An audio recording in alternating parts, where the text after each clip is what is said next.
Trading at Schwab is now powered by Ameritrade, bringing you an expanding library of education with even more ways to sharpen your trading skills. Access new online courses, insightful webcasts, articles, engaging videos, and more, all curated just for traders.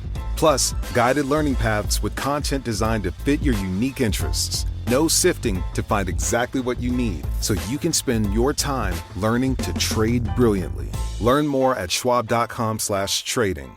With so many options, why choose Arizona State University? For me, the only online option was ASU because of the quality. Their faculty was really involved with their students and care about your personal journey. The dedication to my personal development from my professors, that's been extremely valuable to me. Earn your degree from the nation's most innovative university. Online. That's a degree better. Explore more than 300 undergraduate, graduate, and certificate programs at asuonline.asu.edu.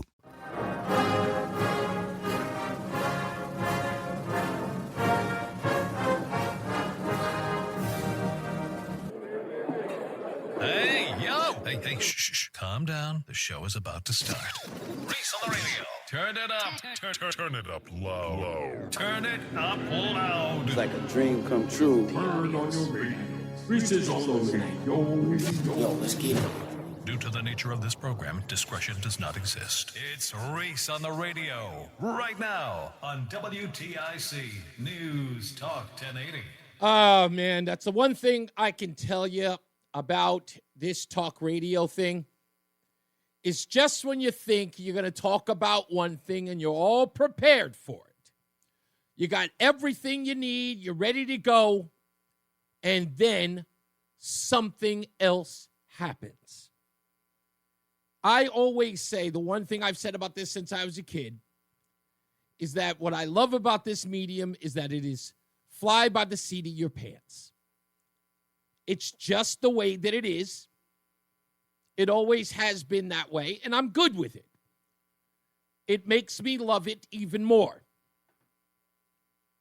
And when you folks join me on this journey,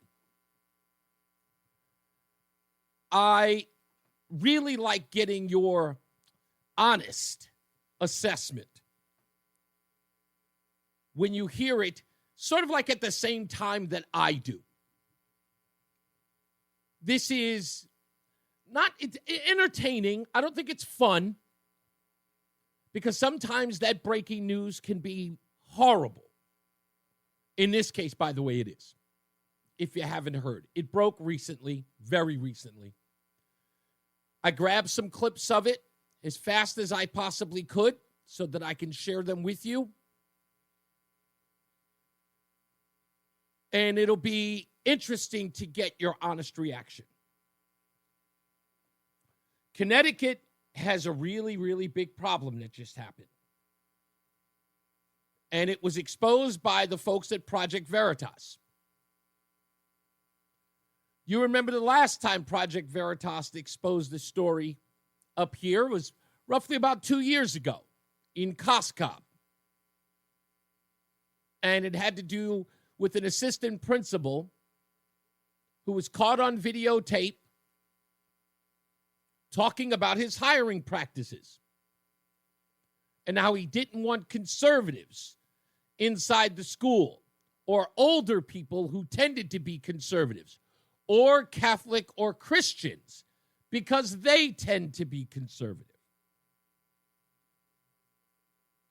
Now another scandal has been exposed by those folks, those good folks at Project Veritas. Unfortunately, I don't know anybody over there, and the only person I did know no longer works with them, but that's okay. We'll get somebody over there as soon as possible to talk about it. And I'm sure they are listening to the network now. So Project Veritas, get in touch with us. Last time I talked about something you broke, you guys put it on YouTube expressing that we brought it up. So I expect you to do that this time. There was a church in Hartford, Connecticut called the Metropolitan Community Church. And ladies and gentlemen, they are breaking the law. And they are openly admitting that they are breaking the law. And it involves young children. And they don't care. Until, of course, you call them. Which I did. If you go to their website at the Metropolitan Community Church in Hartford, they even have the Reverend's personal cell phone number on there. They are, unlike any other activist group, they have a direct telephone number to them. Every other activist group in Connecticut I've spoken to just email and they never respond. These folks had a cell phone number to get to the big guy. He did not answer, though. I'm sure once he heard and saw what I'm about to play for you. Because of a tip from a parent, Project Veritas set up a sting to talk to the Metropolitan Community Church. And they spoke to a reverend there. That reverend's name is Reverend Alan Miller. And this individual Project Veritas employee, the undercover journalist, is contacting Reverend Alan Miller to find out how the 12-year-old child they are representing can get help without parental consent. Because of a tip by an anonymous leaker, they said Reverend Allen is breaking the law and getting other people to do that as well. That interaction Reverend Allen has with the undercover agents directs them to a person by the name of Tony Fiorello. A Frianolo, some pronunciation. It's Italian. I can't. Maybe someone else will help me. That went something like this. I said, I have somebody who's awesome, absolutely awesome to talk to them. And who will talk to you too, Justin, about how you're feeling, what you need, and all that. But his name is Tony Fiorello. Tony Fiorello. Now, why does Reverend Alan Miller recommend Tony Fiorello? Because Fiorello likes to break the law. Because he is an avenger, an advocate. He believes what he's doing is right. In helping children evade their parents. I want you to listen to the first interaction with this undercover Project Veritas agent and Tony as they discuss Justin here, who's allegedly 12 years old, about just getting help because the 12-year-old is confused about their sexuality. This is a girl who wants to be a boy and be identified as Justin. Take a listen as to how fast Tony Fiorello suggests getting help for Justin with transition surgery. Look how fast it escalates. This is unedited, uncut. Pastor Aaron, and he recommended that we reach out to you. Where are the parents, and what are they going through right now? They just don't believe it. They just think, well, you're born a girl, then you're a girl. They don't think that you can change. Yeah, guess what? We can. I transitioned actually 20 years ago. So in 2005, I transitioned, and there was no one to guide me or anything. So at that moment, I started working with trans youth and their families. The first thing you would want are blockers, right? Puberty blockers. Yeah.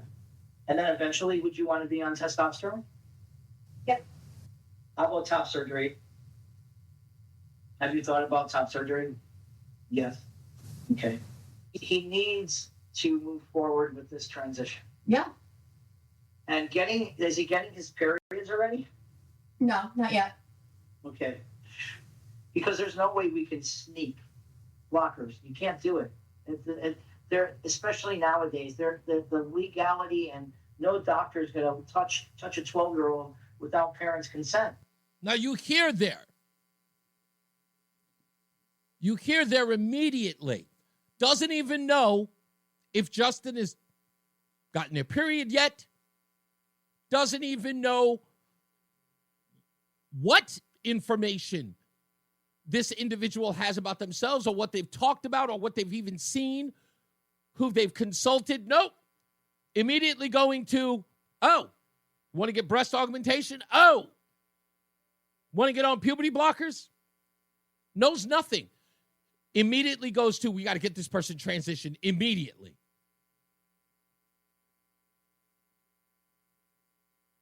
Tony then goes on to say what he can't do legally. The youth group is, I started in 2008. I started as just a teen group, and then I started an art group for kids 12 and under. One of the main rules I don't like rules, guidelines of the group is do not disclose the location to anyone for safety reasons. And that's really big, especially now. If you didn't know, this is a high school that's a farm. It's so far out there that nobody knows where it is, and I think that's safe for us. Between me and you, and this is not being recorded, I can't know that they don't know. Right. To put them into the group. Okay. You know what I'm saying? Wink, wink. Not. I can't say to you, take them there behind the parents' back. I can't do that. But what I can say is tell you that, sometimes other families will take other kids because they're going, they're sleeping over and then they're going out the next morning to an event. Right. I'm going to leave it up to you to handle the family part of it. Mm-hmm. I'm just going to make sure that Justin gets what he needs. So he goes on to say that there are legal things that he cannot do, but then goes on to tell the undercover reporter what they can do without parental consent. And then even with all of that, still tells the undercover agent, the undercover reporter, bring Justin in anyway. Yeah, just bring them. Just bring them. And if they say we're taking them to a park and taking them whatever, that's up to you. Taking them out for lunch. I don't know how many people we should share that the parents don't know. They're all cool. And they wouldn't say anything. But I just want to protect Justin. Yeah. Because I don't want to give him the space and then something happened and it's taken away because the parents are adamant about him not going. And the illegality doesn't end there. There are these things that are called chest binders, sort of like a girdle for the chest. It is against the law to give them to anyone under the age of 18. But Tony says that Reverend Miller can provide them anyway. Do you have a binder? Do you bind? Do you bind your chest? Do you have one? Okay, because we give away free binders. All right, they're supposed to be for 18 plus because of legally that's what we have to do. But we can always give one to Reverend Miller and see what he does with it. Whatever he does with it is none of my business. You know what I'm saying? Reverend Miller and Tony told our journalist they could secretly provide a breast binder to 12-year-old Justin. Chest binding compresses chest tissue to create a more masculine appearance for those experiencing gender dysphoria. Despite research linking it to physical and psychological risks like pain, breathing problems, and damaged breast tissue, they express no concern about supplying the binder to Justin without his parents' approval. Which, by the way, Project Veritas gets on film with the two of these individuals handing over the binder and expressing how to use it. Here's Reverend Alan Miller doing what I can only describe as grooming.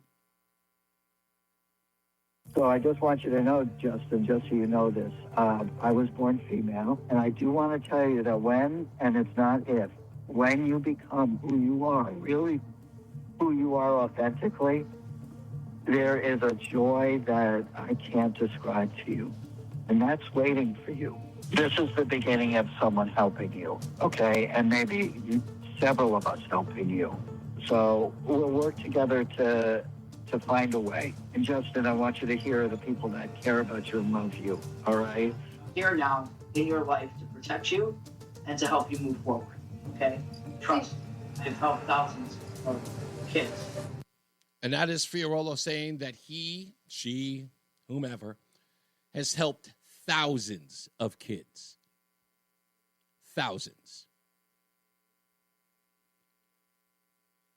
Whether or not that's in Hartford or in Connecticut, who knows, but I'm under the impression that may be the case because, of course, they have them on video in Hartford doing this.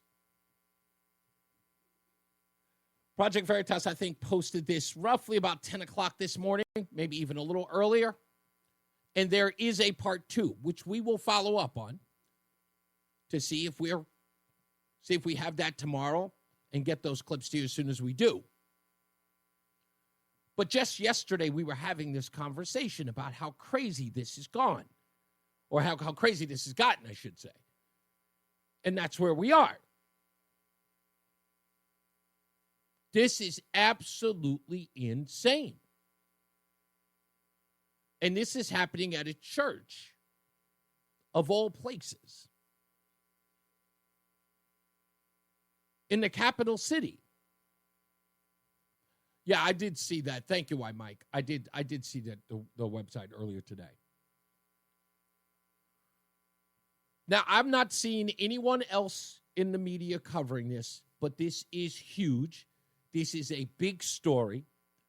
Hartford will be forced to cover it in some way. How they cover it will be interesting, because here we have on tape 2 individuals admitting that they are committing crimes out of their own mouths. And if the Hartford media or Connecticut media ignores it, that will be interesting. If they handle it the way that they dealt with Coscob by going after Project Veritas, that will also say a lot. To me, that says that they don't care what the Metropolitan Community Church is doing. To me, it sounds like they're on board. They echo their sentiment. They approve. Yeah, I know it's it's a non-denominational. I don't know what no rules at all mean by Micah. But they have plenty of, listen, I don't care whether or not the church has no rules. They can't break the law. And here they're admitting that they do.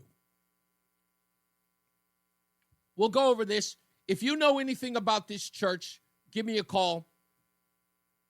The number is 860-522-WTIC, 860-522-9842. I know that a lot of people know about this controversial reverend. And I know about this and they know about this controversial church. But now we have we have criminal activity here. I mean, it goes without saying. This is criminal activity. And it needs to be addressed. We'll see where people stand. We'll make some phone calls. We'll talk about it on the other end. We'll take a break. We'll be back. More news, more views, and, of course, your phone calls. It's Reese on the Radio on WTIC News Talk 1080. We're back, Reese on the Radio on WTIC News Talk 1080. Oh, Bernie Sanders sat with Joe Rogan. Oh, that's going to be an interesting watch from me later on. Plenty of news and plenty of views to get into today. I got plenty of local stuff. Hey, Pura. Hey, Gillespie. What's going on? That was an interesting thing to watch this last night. I'm just fumbling around on my phone and looking at news and saying, hey, let's see if anything broke over there. And sure enough, look at that nonsense. We got to talk about that. So if you want to opine about that, please do.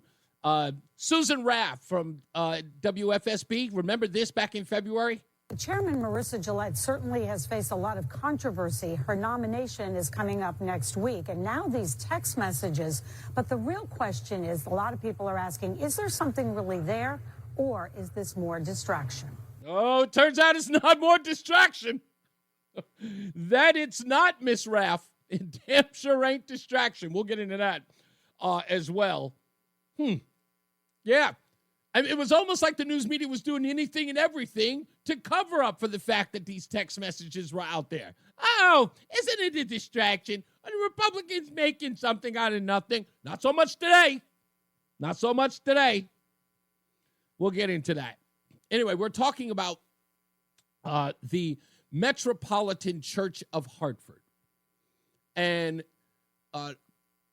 what we now know is illegal activity that is happening at that church, violating the law, having secret, I would say, arrangements with minors, other parents who have been influenced, may have very well committed the crime of taking children to circuses and other, events without parental consent, parents not knowing where their kids are going and who they're meeting with,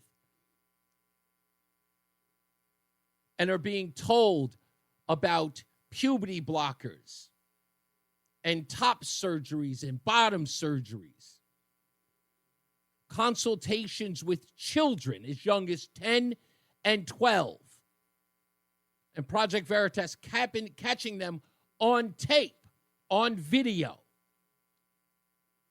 trying to get their hands on young children, expressing what is legal and what is illegal, and then finding ways to go around that, assisting people in getting around those things. Not in a legal way, I might add, just hiding it. If you're just joining us, let's play a couple of them. This is Fiorello, Tony Fiorello, who is also transgender and one of the counselors in all of this, who does consultations with young children and immediately starts talking about top surgery, bottom surgery, getting them into transition as quickly as possible, finding ways to do this without parents' consent. Pastor Aaron, and he recommended that we reach out to you. Where are the parents, and what are they going through right now? They just don't believe it. They just think, well, you're born a girl, then you're a girl. They don't think that you can change. Yeah, guess what? We can. I transitioned actually 20 years ago. So in 2005, I transitioned, and there was no one to guide me or anything. So at that moment, I started working with trans youth and their families. The first thing you would want are blockers, right? Puberty blockers. Yeah. And then eventually, would you want to be on testosterone? Yep. How about top surgery? Have you thought about top surgery? Yes. Okay. He needs to move forward with this transition. Yeah. And is he getting his periods already? No, not yet. Okay. Because there's no way we can sneak blockers. You can't do it. They're, especially nowadays, the legality, and no doctor is going to touch a 12-year-old without parents' consent. That's what we're hearing. Happening right in the capital city, right in the church that didn't take long to find glowing articles written about by the likes of Raquel Harrington at Fox 61 or Chris Villalonga Vivoni of the Connecticut Insider, doing articles about the good work that the Metropolitan Church of Hartford is doing for trans awareness. I wonder what their take would be on these illegal activities. I'd like to know what anybody's take on those are. It's an interesting question, isn't it? Let's see what else. What can we legally not do and then do anyway, Tony? The youth group is, I started in 2008. I started as just a teen group. And then Then I started an art group for kids 12 and under. One of the main rules I don't like rules, guidelines of the group is do not disclose the location to anyone. Don't disclose the location of the group to anyone. Keep it a secret. That's one of the guidelines for this secret society. For safety reasons. And that's really big, especially now. If you didn't know, this is a high school that's a farm. It's so far out there that nobody knows where it is, and I think that's safe for us. Now, why does it have to be someplace where no one knows where it is? What is transparent about that? Again, I go to these people who covered these scandals, right? Or at least try to. Are they going to touch this one with a 10-foot pole? Is this a third rail? Because it may inflame some sort of sentiment or by the LGBTQ community? I don't think the LGBTQ plus community is okay with this kind of secrecy. Whatever happened to being loud and proud, huh? Between me and you, and this is not being recorded, I can't know that they don't know. He can't know that the parents don't know, even though he knows that the parents don't know. So here he's saying he can't legally consult you if he knows that the parents don't know. But he knows that the parents don't know, still consulting. Right. To put them into the group. Okay. You know what I'm saying? Wink, wink. No. I can't say to you, take them there behind the parents' back. I can't do that. But what I can say is tell you that, sometimes other families will take other kids because they're going, they're sleeping over and then they're going out the next morning to in bed. Right. I'm going to leave it up to you to handle the family part of it. Mm-hmm. I'm just going to make sure that Justin gets what he needs. The youth group. So again, the priority is break the law, get Justin what he needs. And thank you, Siebert. It is a she. That's what it is. And then, of course, after all of that, talking about what you can't do, and I can't advise you to do this, I can't tell you how to do this or that, then advising you what you could do, to get away with it, then just proceeds to say, no, get the kid in here. Yeah, just bring them. And if they say we're taking them to a park and taking them whatever, that's up to you. Taking them out for lunch. I don't know how many people we should share that the parents don't know. They're all cool, and they wouldn't say anything. But I just want to protect Justin. Yeah. Because I don't want to give him this space and then something happen and it's taken away because the parents are adamant about him not going. So then suggesting once Justin gets there, do not disclose to any of the parents that are there that Justin's parents may not know he's present because someone may have an issue with it. So there's a whole lot of deceit, a whole lot of lying going on. And yet, nothing, nobody, anyone, nothing. No interest? Look, I'll give it a day. I'll give it 12 hours, and we'll see what happens. Let's go to the phones, 860-522-WTIC. Let's go to Gary in Southington first. Hey, Gary. Hey, yeah, I just turned it on. I caught what you were talking about. But a couple of points. I mean, you got to be kidding. You really think that the LGBTQ community is against this? I don't believe that for a second. I don't believe that they're against it.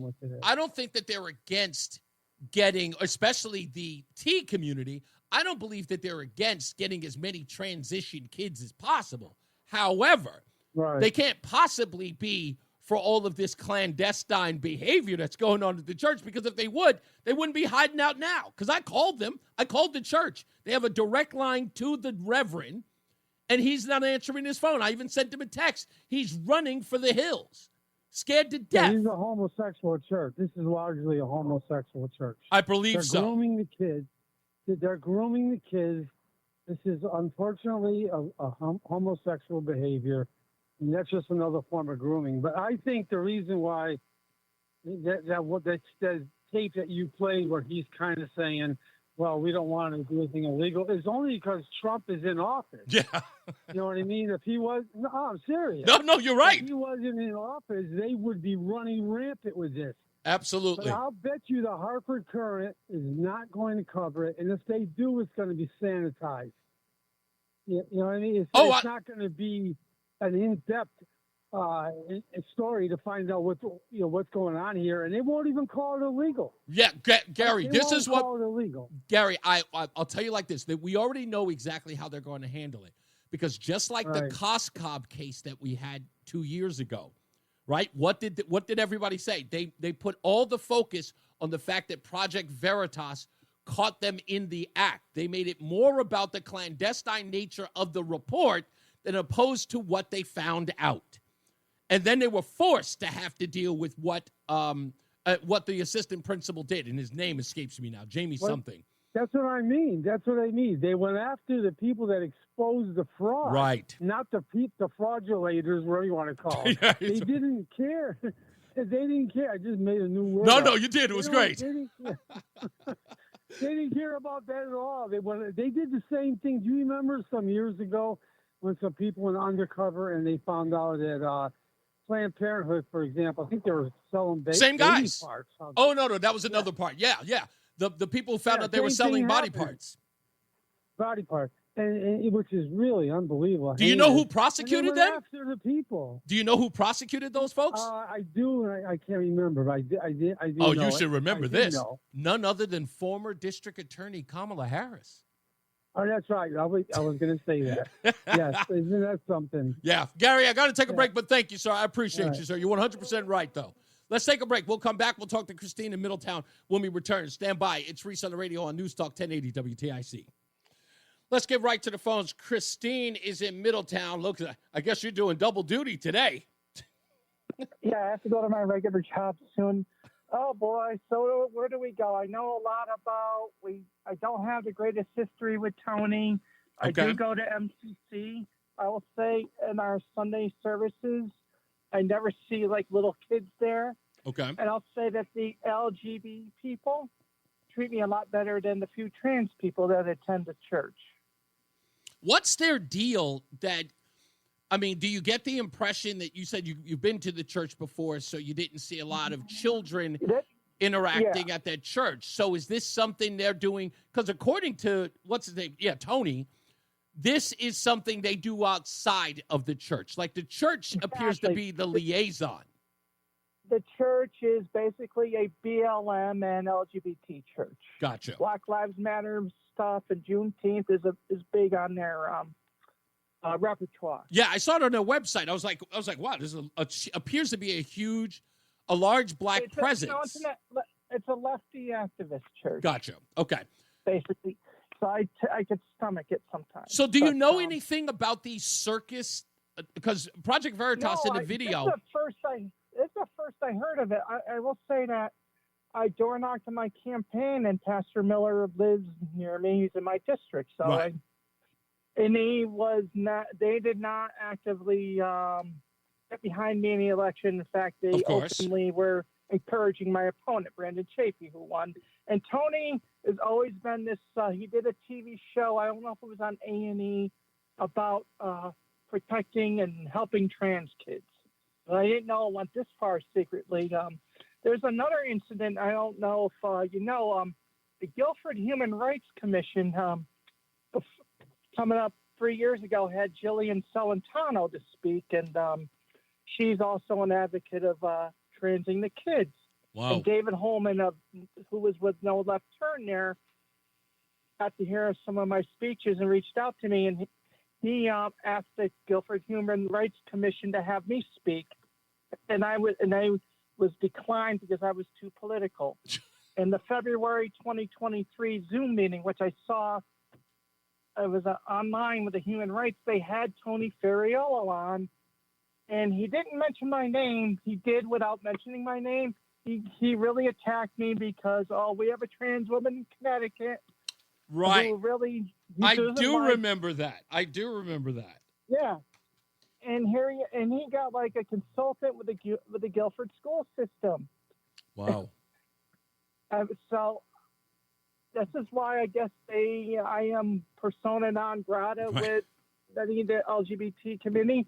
And this story is more collateral damage I got to live with. I've been speaking to leave the kids alone. Yeah, this is, This again. belongs to the parents. Well, listen, Christine, watch the beginning of the video because I didn't play that part because there's a whole lot of other, like, if you can't see it, it really doesn't convey well. But in the beginning, Tony is talking about this circus and this camp. Now, I presume because I saw the video that part 2 of this investigation, they get out to the farm where the high school is. And I guess they have undercover video of that.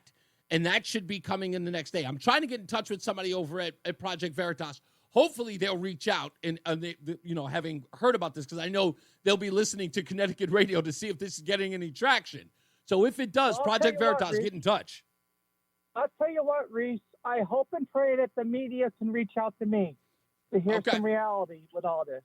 Well, like I said, we'll see. We'll give it I'll give it 12 hours at best to see what happens, because look, they're admitting that they're committing crimes. They're admitting that they're doing illegal things. We'll see whether or not anyone has any interest in it. As always, Chris. Go ahead. I just say, don't count on the Hartford Current. That's the same paper that's the same paper that slanders me because I don't approve of gender-affirming care for children, and the editor trashed me online on a Connecticut LGBT Facebook group too. Yeah, I don't expect them to do it, but I am expecting it from other publications. Like I said, I understand where the Hartford Current's coming from in that regard, because it appears like, they're probably not going to report on this at all. But thank you, Christine, as well, as always. All right, I will talk to you soon. We'll see where this goes. We'll see if there's any coverage of it. They're admitting the crimes, folks. They're on tape admitting crimes. They are. And it should be covered. We'll take your phone calls if you want to opine about this. We got plenty of other local stuff. We got pure text messages and more scandal. We'll return. Let's get to John Silver with news on WTIC News Talk 1080. Reese on the radio, making sense of the news. Yeah, even when it makes no sense at all. Now on WTIC News Talk 1080. All right, we are back. It is top of the hour, just going on 9 minutes after. And you know what that's for? All the news and all the views you didn't hear.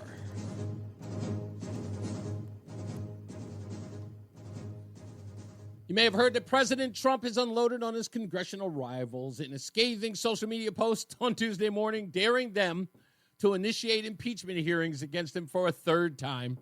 Quote, "So go ahead and try impeaching me. Make my day," Trump said in the Truth Media post. And that was in response to Representative Alexandria Ocasio-Cortez, who has been talking about how we need to impeach President Trump due to the airstrikes in Iran over the weekend. He called Ocasio-Cortez, Trump did, one of the dumbest people in Congress. And he says that Democrats have been unaccustomed to winning and claim that the Congresswoman can't stand the concept of our country being successful again. Also, you may have heard from John Silver that the New York City primary is today for the mayoral candidates. And this kid, Zahari, whatever his name is, I don't know what's going to happen, but if this guy wins this primary, that's going to be a big deal for New York. I don't even know whether or not it'd be worth visiting if this guy wins.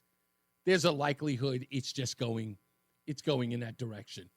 Either way, you get Cuomo, and I would say if you're older than 65, beware if he becomes the next mayor. I'm just saying, so you got regular folks and folks over 65. Those are the people who are in the crosshairs if one of these guys wins. That's all I'm saying. DHS is approving what's called the alligator Alcatraz. And I'm sorry, when I heard this, I thought it was a joke, but I am happy to hear it. What is alligator Alcatraz, you ask? Well, it's easy. It's a prison for illegal aliens in Florida, in South Florida. According to Florida Attorney General James Othmeyer, he says, "I think that this is the best one. I call it the alligator Alcatraz. This 30-square-mile area is completely surrounded in the Everglades It presents an efficient, low-cost opportunity to build a temporary detention facility because you don't need to invest much on a perimeter. He said if the detainees were to try to escape, there's not much waiting for them other than alligators and pythons. Alligator Alcatraz. So DHS has approved that. Anyway, we'll see what happens. Former CNN anchor has decided to tell us something we've always known, and that is that the reason why CNN's ratings have plummeted is because of their incessant coverage of the Russia investigation during the Trump first term. He says that they lost at least 30 to 40% of the country due to it. Dave Biggs, who's the former co-host of CNN's early start from 2017 to 2019, said on a podcast recently that the network alienated much of middle America with its nonstop focus on the probe into whether the Russians helped Trump defeat Hillary Clinton in 2016. He said that he clashed with his then bosses over the network's strategy. Let me just read the quote here. Dave Biggs says that every day I came in and argued with the powers that be about obsessing over the Russia investigation, and no one outside of the East Coast gave a damn about the investigation.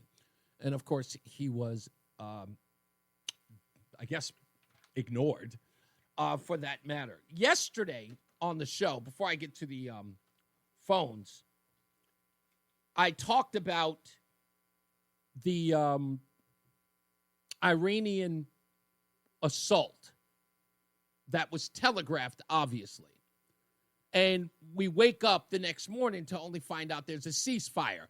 It wasn't a complete ceasefire because after Donald Trump announced it, both of these countries went ape on each other, trying to get their last licks in, which I thought was interesting. But I was worried that, look, Donald Trump may have a little bit of egg on his face after saying that, the ceasefire was in effect. And then they go bombing one another. But looks like that's where we are now. We wait with bated breath. But anyway, after all of this took place, my biggest concern was whether or not Americans were going to have to put their head on a swivel. I even suggested that America may have to go into profiling. Again, something that was frowned upon during the Obama administration, saying that's not who we are. That's not who we are as Americans. We don't profile people. We need to stop waterboarding. That's not who we are. That's all he would say. That's not who we are. I don't know. That's about the best I can do with Obama impersonations. Well, to wake up this morning to find out that ICE nabbed 11 Iranian migrants, including suspected terrorists, as Border Patrol warns of possible terror cells. Immigration agents collared 11 illegals, including suspected terrorists, over the weekend in 8 states, as the Border Patrol warned of these possible terror cells. Immigrations and Customs Enforcement nabbed former Islamic Revolutionary Guard Corps member Sahil. I'm not going to pronounce the other 2 names. Forget about it. He was who has admitted connections to the Iranian-backed terrorist group Hezbollah, according to CBS News. He was busted near St. Paul, Minnesota, of all places. Youssef, whose name appears on the terrorist watch list, was arrested by ICE outside of Jackson, Mississippi, according to the outlet. Feds also discovered another person who lied on his visa application, saying he was already living in the county illegally for 8 years. Well, he said he was already living in the county, but he was there illegally for 8 years. ICE agents also arrested Ribvar Karmi in northern Alabama on Sunday, and found he was carrying an Iranian army ID, which revealed that he was a sniper between 2018 and 2021, according to CBS. So these are the guys who were let into the country. And so 11 of them have been detained so far. Another report suggests, I saw this today, that there could be as many as 1,500 inside the country who need to be detained if not found.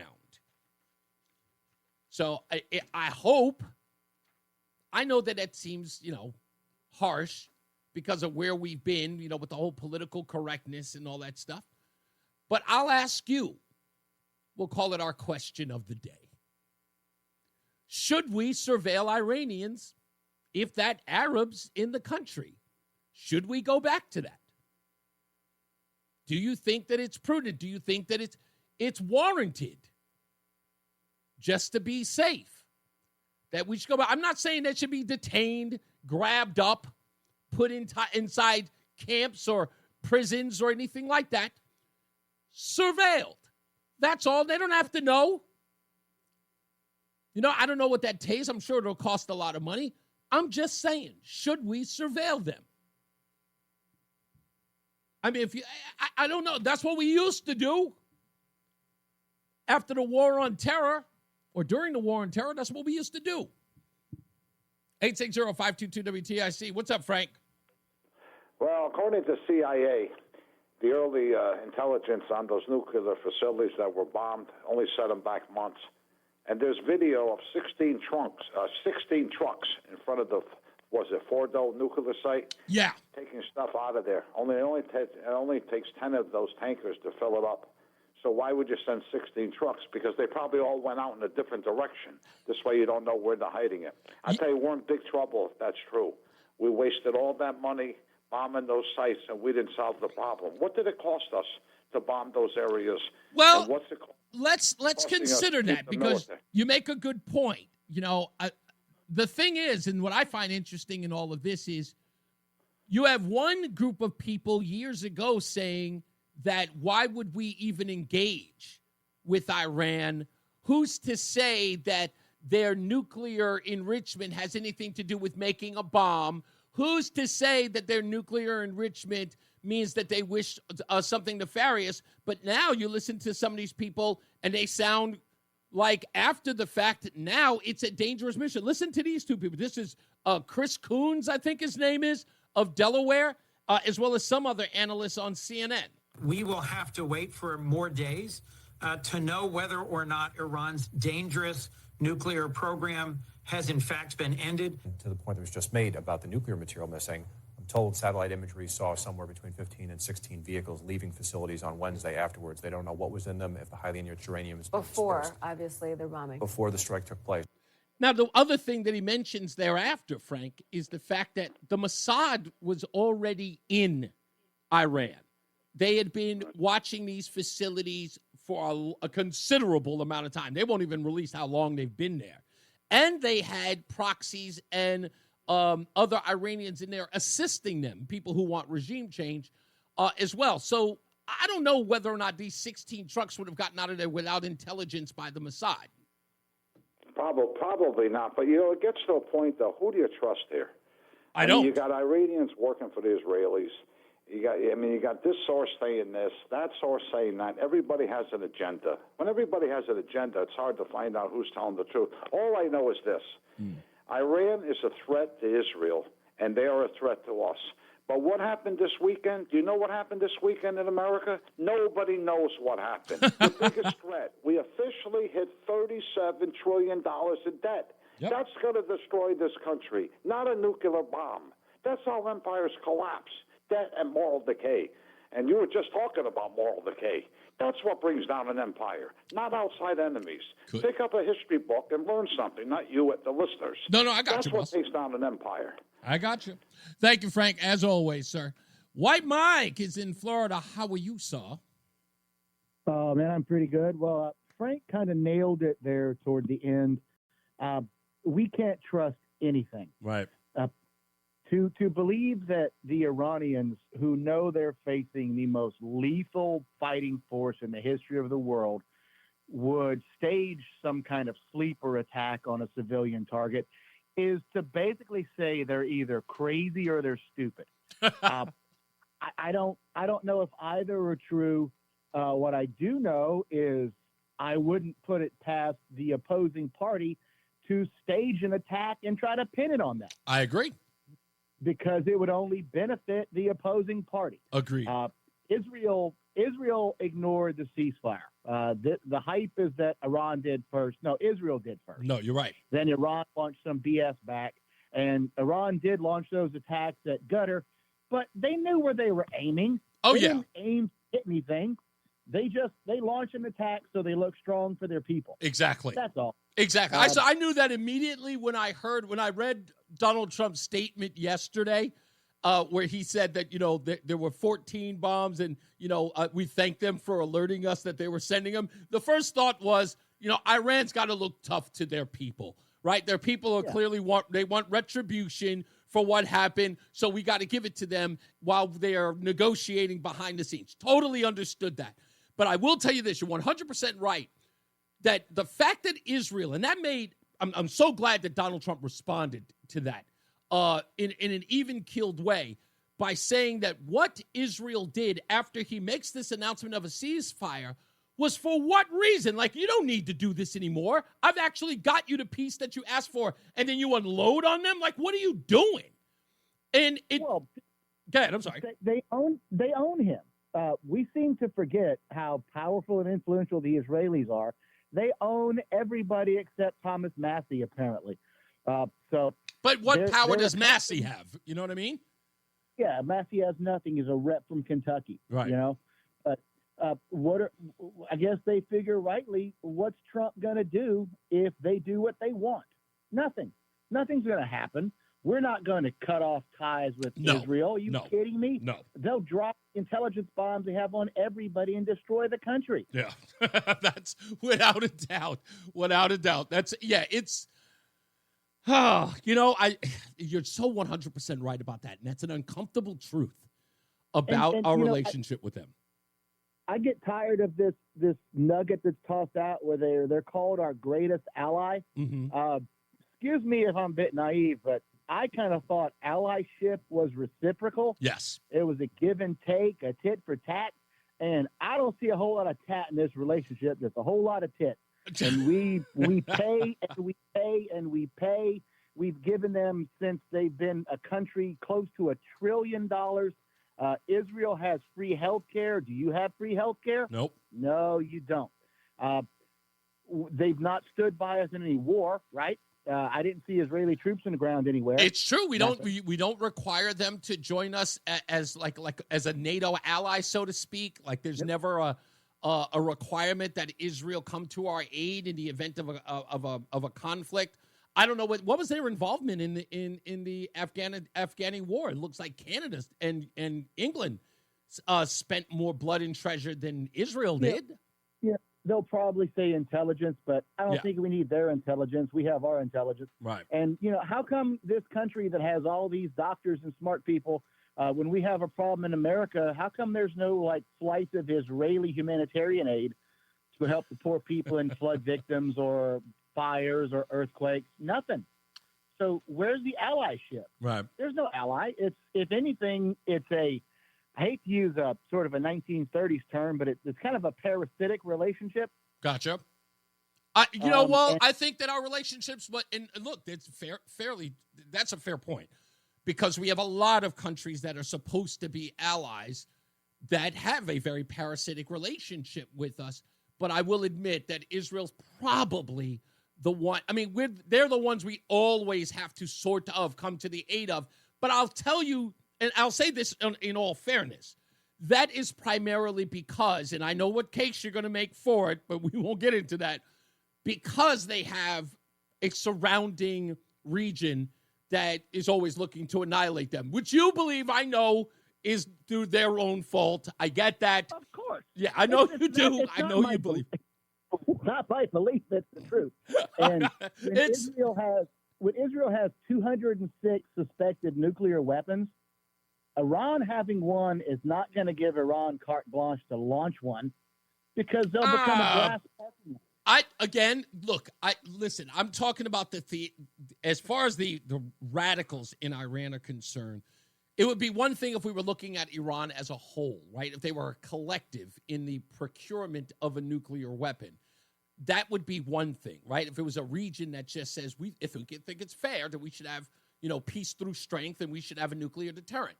That isn't. That's never been their ideology. Why? Because it isn't a collective. It's the mullahs and the Ayatollah who pretty much make it clear, should they get the opportunity, it's death to everybody. So, well, it could be that you're dealing with two really extreme religious sects who both sort of believe in the same end of the world thing. You know, the Muslims and the Jews and the evangelical Christians all believe in the Battle of Armageddon in their own way. Oh, yeah. And they all believe that it comes through the destruction of Jerusalem or something, and then the Messiah comes back, and depending which side you're on, he's going to be Jesus, and he's going to get the other ones to fight and die and become Christians, or the Muslims are going to have their guy, and he's going to convert everybody, or the Jews are going to have their thing, and they're going to rule the world. I don't know. But it's a bit scary that the very balance of the world and the economy is hinging on 5,000-year-old mysticism. Yeah, it's an interesting point. That is an interesting point, and I tend to agree with that. That is it sort of feels like the world's teetering on its own destruction based upon that, right? Yeah. Yeah. And there are wacky ones out there who want to bring it about because their book tells them so. Yeah. So who knows? Yeah. Thank you, Mike, as always, sir. Yes, take a break. We got to get to a break. That just made me depressed. That just really depressed me in such a way. We'll talk about it. More news, more views. We got to get to this pure scandal with the text messages when we return, so don't go anywhere. All right, we'll be back on the other side. It's Reese on the radio on WTIC News Talk 1080. We're back. It's Reese on the radio. Everybody's like, how hot it is in Connecticut. And Craig in the car says, my favorite line ever from Biloxi Blues. It's like Africa hot. I'll never forget that. It's one of my favorite lines. I still say it every time it's hot. I say, it's like Africa hot. Matthew Broderick in Biloxi Blues. Great movie. Fantastic movie. I will watch that. In fact, I just had my wife watch it for the first time. She had never seen it before. Is it Biloxi or Biloxi? It's Biloxi Blues. I've never heard anybody down south say Biloxi. Well, what do you say, Biloxi? Biloxi. Oh, well, I've always referred to it. Talking about Mississippi, right? Yeah. Like, well, what it is I'll tell you why it's called Biloxi Blues, at least from what I can remember, because it's written by, I want to say Neil Simon. It's a Neil Simon play, and it talks about a kid from Brooklyn going to Biloxi, Mississippi, to join the Army right before the beginning of World War II, if I'm correct. And it just covers his time in boot camp. It's a great movie. It's so good. Christopher Walken is in it, steals the film. No, I saw the movie. Oh, you did? Oh, okay. I love that movie. I watch it to this day. That, and there's another one called, also by Neil Simon, called Brighton Beach Memoirs with, what is Jason's last name? Somebody will tell me.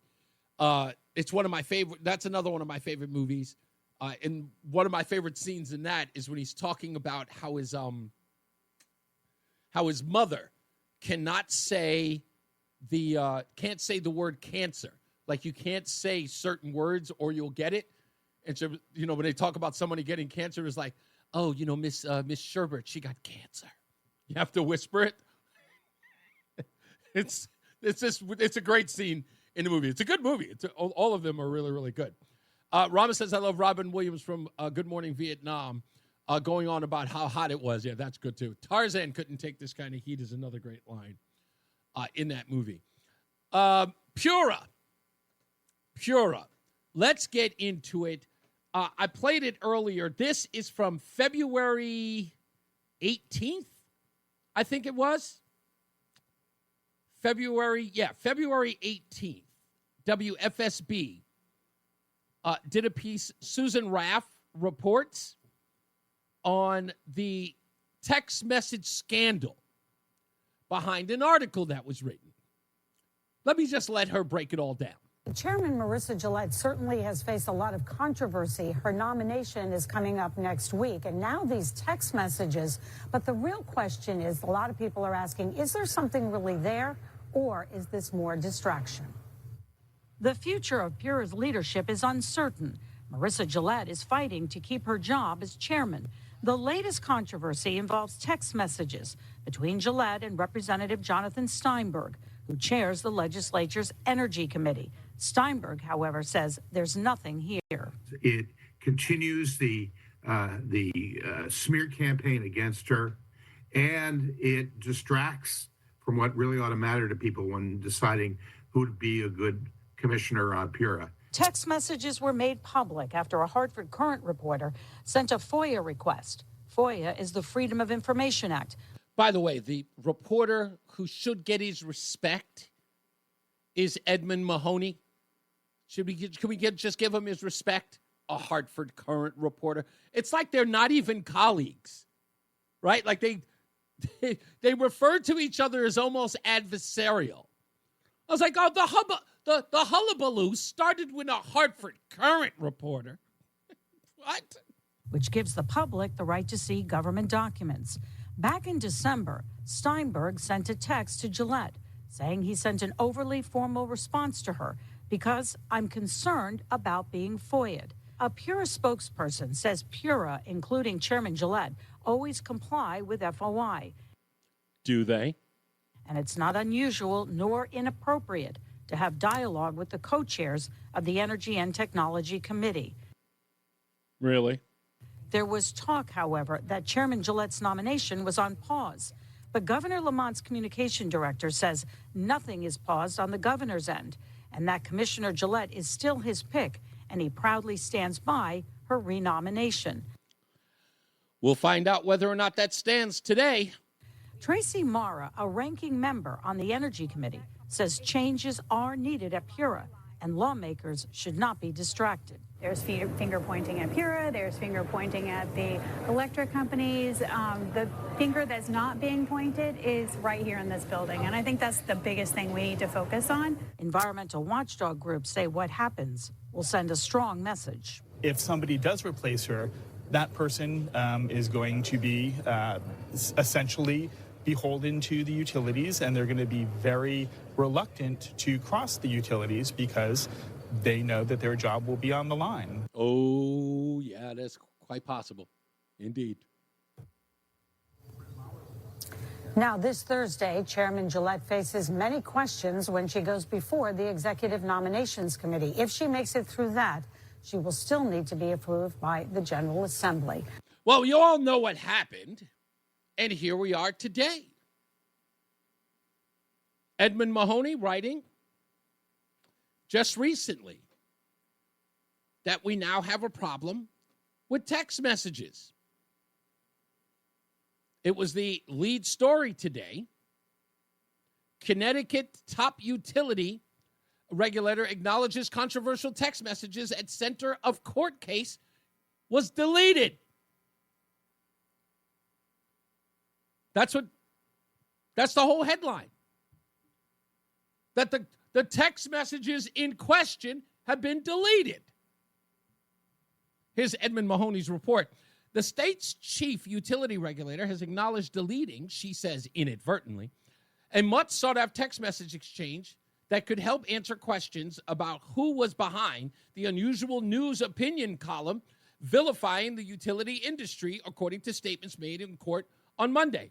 Public Utility Regulatory Authority Chair Melissa Gillett said through her lawyers that the deletion was unplanned and occurred in December when she was using her personal cell phone with an auto-delete function to discuss state business with one of the co-chairmen of the legislature's Energy and Technology Committee.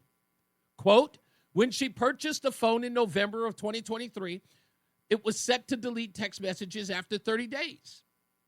That's according to the Assistant Attorney General Seth Hollander, who is defending Gillette and PURA from the utility suit involving text messages. It is our understanding that when the phone is set to delete automatically, they are not retrievable after 30 days. I don't believe that to be true. I'm almost certain that can't be true. There's got to be a way to retrieve them. One of you technology guys, hit me up to this. I'm almost certain that's not a fact. There's no way. Gillette's acknowledgement of the deletion comes as something of surprise after months of intrigue in politics and business over what has turned out to be an elusive text exchange with its reference to an op-ed between Gillette and Rep. Jonathan Steinberg. So again, now I don't know what this is going to lead to. I don't think that there are really a lot of consequences out here due to this, but I would only suspect that something further needs to be done. Now, I know, like I said, I know murder cases. I know lawsuits where people have tried nefarious things like deleting certain things, but that stuff's in the cloud. That stuff's got to be there. There's no way that it's gone. Someone has that data, and it's got to be retrieved. How could it not? I think this is going to lead to a resignation. I'm just saying. How could it not? But we'll find out. Let's go to Joe in Milford. Hello, Joe. Hello? Hey, Joe. How are you? Oh, I was just looking to share O'Keefe's number if you're looking to get in touch with him. I didn't know. Oh, you know what? No, well, you have O'Keefe's number. Yeah, I have his cell phone. He gave me his business card. Oh, you're talking about James. Yeah. You know what? Hold on. Let me put you on hold, and let me put you with Roland, and he'll get that number for you. He'll pass it on to me. All right. All right. Thanks. You got it. Thank you, Roland. If you could. I cannot. Please, I appreciate you, sir. I appreciate you. I just find that odd that someone admits that they have been deleted and saying that they're gone. They're not gone. I just wonder who's going to go the extra mile to get those text messages. Who else is going to come forward? I want to hear whether or not they're a distraction now. And by the way, if they have been deleted, why haven't we just gone to Strasbourg? Why haven't we gone to him yet? I mean, it's only fair that we ask him, hey, we know that some of the text messages have been deleted. They must be saved on your end unless you've deleted them too. So, again, I don't know what's going to happen here. Probably nothing. It'll probably be ignored. It's funny because I always go, like, when I hear that story, I'll look and see if there's a companion story somewhere on it. Nothing. Quiet. No one else is talking about it. You know, I guess when you're in this particular town, you could just get away with just doing everything and anything because no one's going to hold you to account. No one's going to report on it unless they don't like you. Maybe I should look out. Let's go to the phones. Christine. No. Hello, Christine. Uh-oh, the dogs are going off. Hey, Christine, how are you? Christine? Maybe she... Oh, Christine, hi, it's Reese. It's Reese on the radio. How are you? Are you there? Okay, I guess not. It happens. It happens all the time. I guess they're not expecting me to pick up. Anyway, when we come back, I've got more on this stuff going on with Israel and Iran. Plus, we've got your phone calls. And what was the other? Oh, I got a story about I've got the opening monologue I was supposed to do about Donald Trump. I want to get into that about this back and forth that seems a little crazy with regards to Candace Owens, Tucker Carlson, Steve Bannon, and how the news media is responding to that. I want to talk about that a little bit as well, plus a whole bunch of other stuff. It's an interesting take, at least I believe. So we'll go there. We got to take a break. Christine in Willington, stand by. We'll get to you at the other side of the break. All right. So he said, okay, I will make sure. Good. Okay. Appreciate it. All right. I will, I'll get into that. I'll take care of that business, and then we'll take a break, and then we'll return. So stand by. We'll be right back. It's Reese on the radio on WTIC News Talk 1080. Let's get right to the phones real quick. Christine in Willington. Hello, Christine. Can you hear me now? Hi, Reese. Yes. Sorry about that. That's okay. What's going on? I don't want you to be depressed about that previous caller after he. Oh, White Mike about the religious implications into the end of the world. Yeah, it just, I don't know. It's sad that that's where we are. And I try to look at religion or even. It's not religion. I'm sorry? It's revealed that man revealed that he has never read the Word of God. I bet you he doesn't even know how this whole Iran and Israel thing started. Israel is the size of New Jersey. Right. Why would they be after this small land? It's go back to Isaac and Ishmael. So anyway, I just want to say this because that's what we're supposed to do. For the Lord has chosen Zion. He has desired it for his dwelling place. Zion, which is Jerusalem, is presented as God's chosen place of residence. Chronicles. God declares that he has chosen and sanctified the temple in Jerusalem, indicating its special status as his dwelling place. And last, two more. God calls Israel his treasured possession, highlighting their unique status in his eyes. Last one. God referred to Israel as the apple of his eye, indicating his love and protection for them. This is God's home. And there's a book that was written by a man named William Koenig that talks about all the terrible things that happened when we did not defend Israel, right. Pray for them and defend them. Mm-hmm. Okay, so it's called Eye to Eye by William Koenig.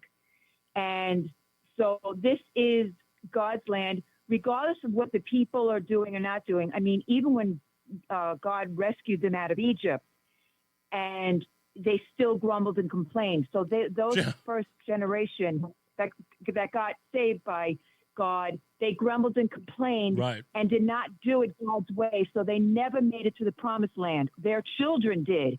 So there is still misbehavior there, but God's love and home is Israel, and we are supposed to protect and defend them. Christine, let me stop you. I hate to interrupt, but I'm going to take a break in a second. But you know what? You bring a good perspective into this, and what you just said, that last part about even though he saved them, they still complained, which in essence goes right back to God giving us free will, right? So, and of course that will is, and this is not about the people, which always creates the problem, right? It's like the lack of defense is always about the people, no matter who they are or what they do. It's always about that instead of the Holy Land, as you're trying to convey here. It's not about what people do. It is about God's chosen land. And I get that.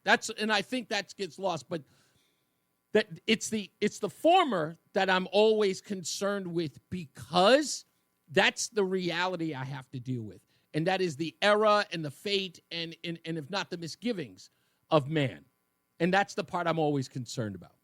You know what I mean? When I don't understand what you mean, like misgivings. That's the way it is from the beginning to end. Because we all have sin. We all have our own ulterior motives. It is not always in the best interest of good. Sometimes it's vengeful. Sometimes it's bitterness. I can't rely on man to be pure and virtuous in total, because we are human. And that's all I'm saying. Exactly. And when you do rely on man, it's always going to be a dead end. You rely on Jesus Christ. That's it. Indeed. Even these people that are falling away from Trump, there's a scripture in the Bible that says about all these people that you were my friend, we broke bread together, and then you betrayed me. That's what's happening with Trump. All these people that were with him. He is still going full speed ahead because he has God on his side, and he doesn't matter who does what. Christine, all fall off. I got to go to a break, but thank you. I'll leave you there. Thank you so much. I appreciate you. Let's get a first check on the weather and traffic with Jason Caterina and Mark Christopher's in the BPS Traffic Center. How we doing, sir? It's Reese on the radio. And don't say we didn't warn you on NewsTalk 1080 WTIC.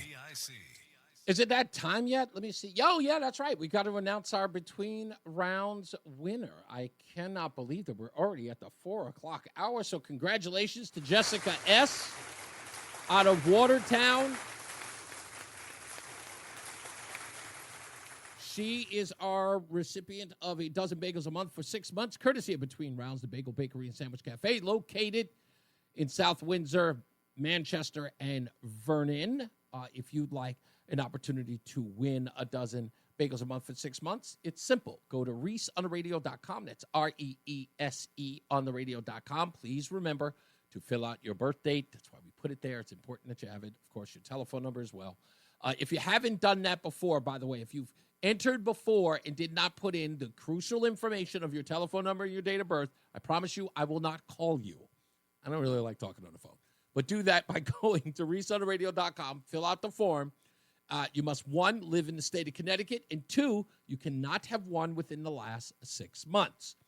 So if you won already, don't enter. If you want to win or an opportunity to win, just go to ReeseOnTheRadio.com. That's REESE on the radio.com. Fill out the form, and then we will let you know right here. You'll get an email from me, then you'll get an email from Between Rounds, and then they'll set the whole thing up, and then you'll do okay. By the way, people are in the chat room.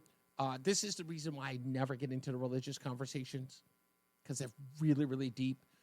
And it's funny that when we're talking about religion, people still say the meanest things. They just do. I don't know if you heard this. Do we have a minute? No, we got a minute. This is breaking, I guess. Good afternoon. Earlier this spring, our community was shaken by what happened at a school track meet in Frisco. The violent loss of 17-year-old Austin Metcalf. For weeks now, my team has been presenting evidence to the grand jury, and today I summarized that evidence, and I asked the grand jury to return a first-degree murder indictment against Carmelo Anthony, which they did. Yep. So there has been an indictment of Carmelo Anthony in the first-degree murder of Austin Metcalf. That information, that video was just released a little while ago, about an hour ago, from Collin County District Attorney Greg Willis. All right. Anyway, we got more news, more views, a whole bunch of stuff to get into, so stick around. Plus, I hear Joey's here. When we return, let's get another check of the weather and traffic with Jason Catarina and Mark Christopher, who's in the BPS Traffic Center. Hey, Mark. And we're back. Leader of a violent, complex Connecticut drug trafficking operation had shift bosses. Did you hear about this? This operation was so big, they had a shift boss. A drug operation with a shift boss. I wonder if they had, medical, dental. They had all of that stuff. This goes right to the heart of something I've been talking about ad nauseum. Justin Ellicker, you listening? All of you mayors in Connecticut talking this smack. The Attorney General, William Tong, talking smack about how they're not going to assist the feds who wish to get illegals off the streets. Don't even seem to be mentioned in some of the biggest operations happening right under their noses.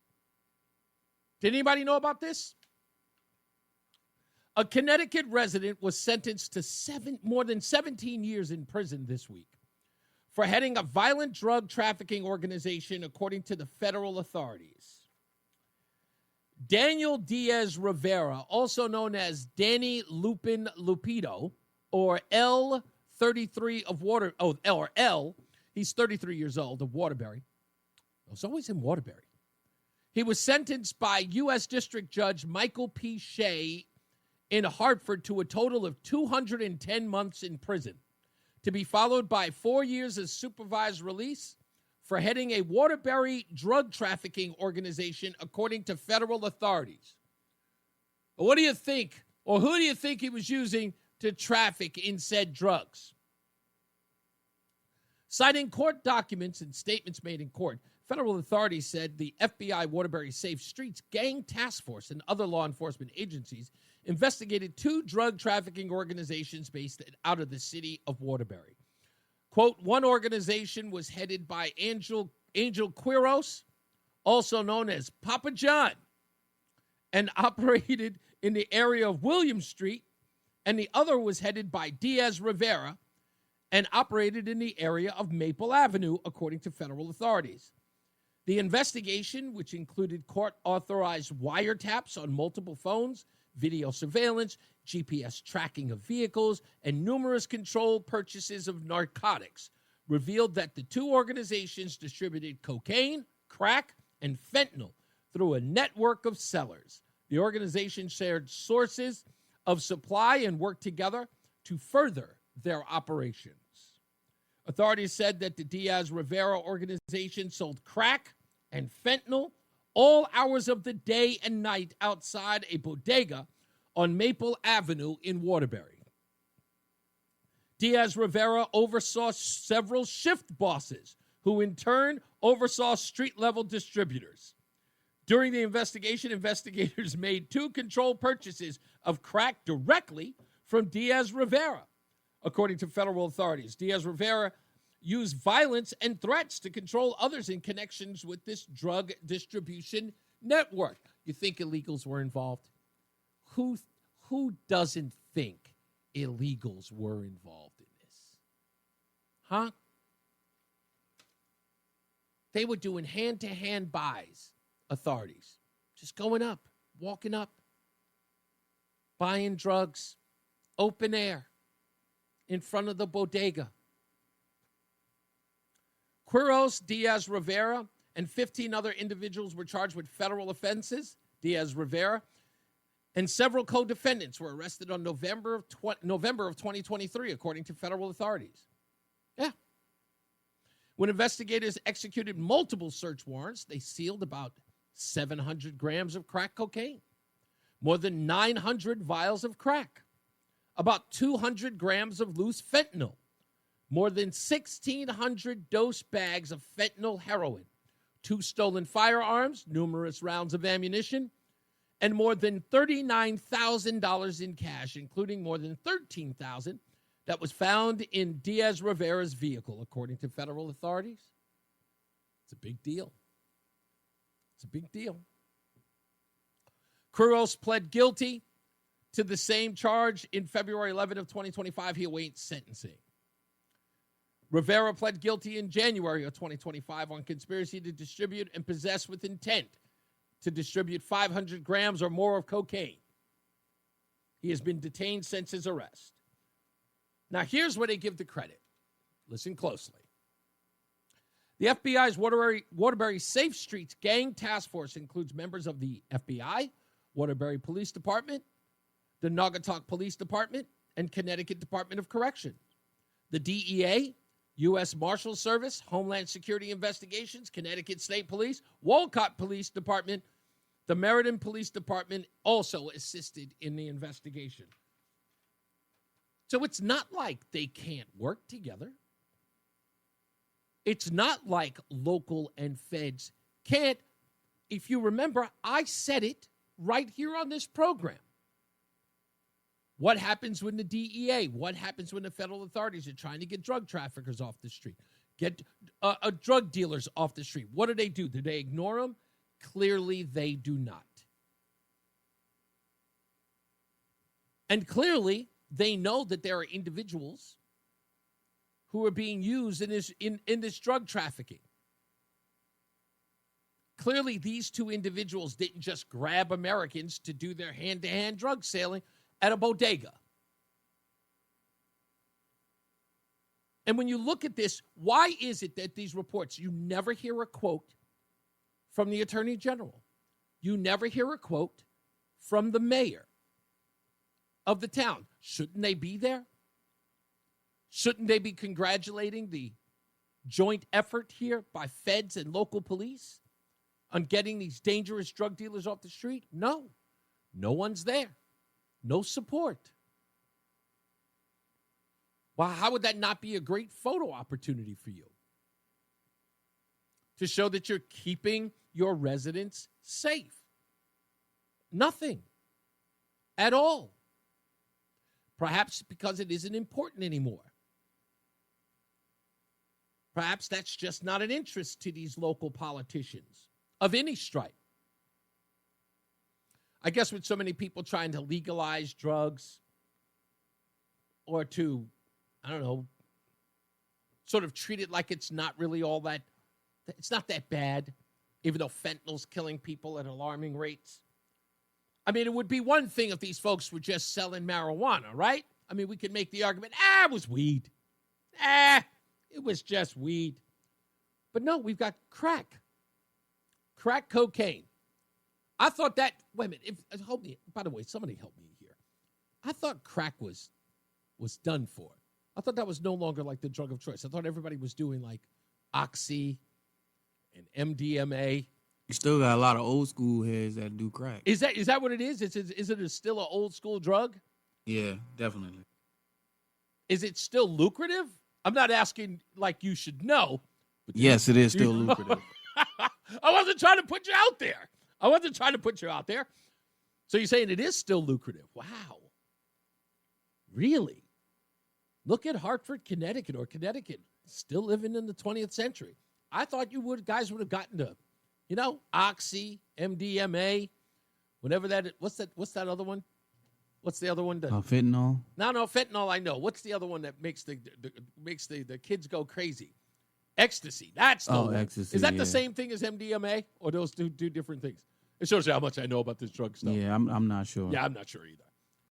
Yeah, man. Well, do you still see crackheads? OD, they're not really overdosing off of it. So they got a lot of old school people still using it. Is it like?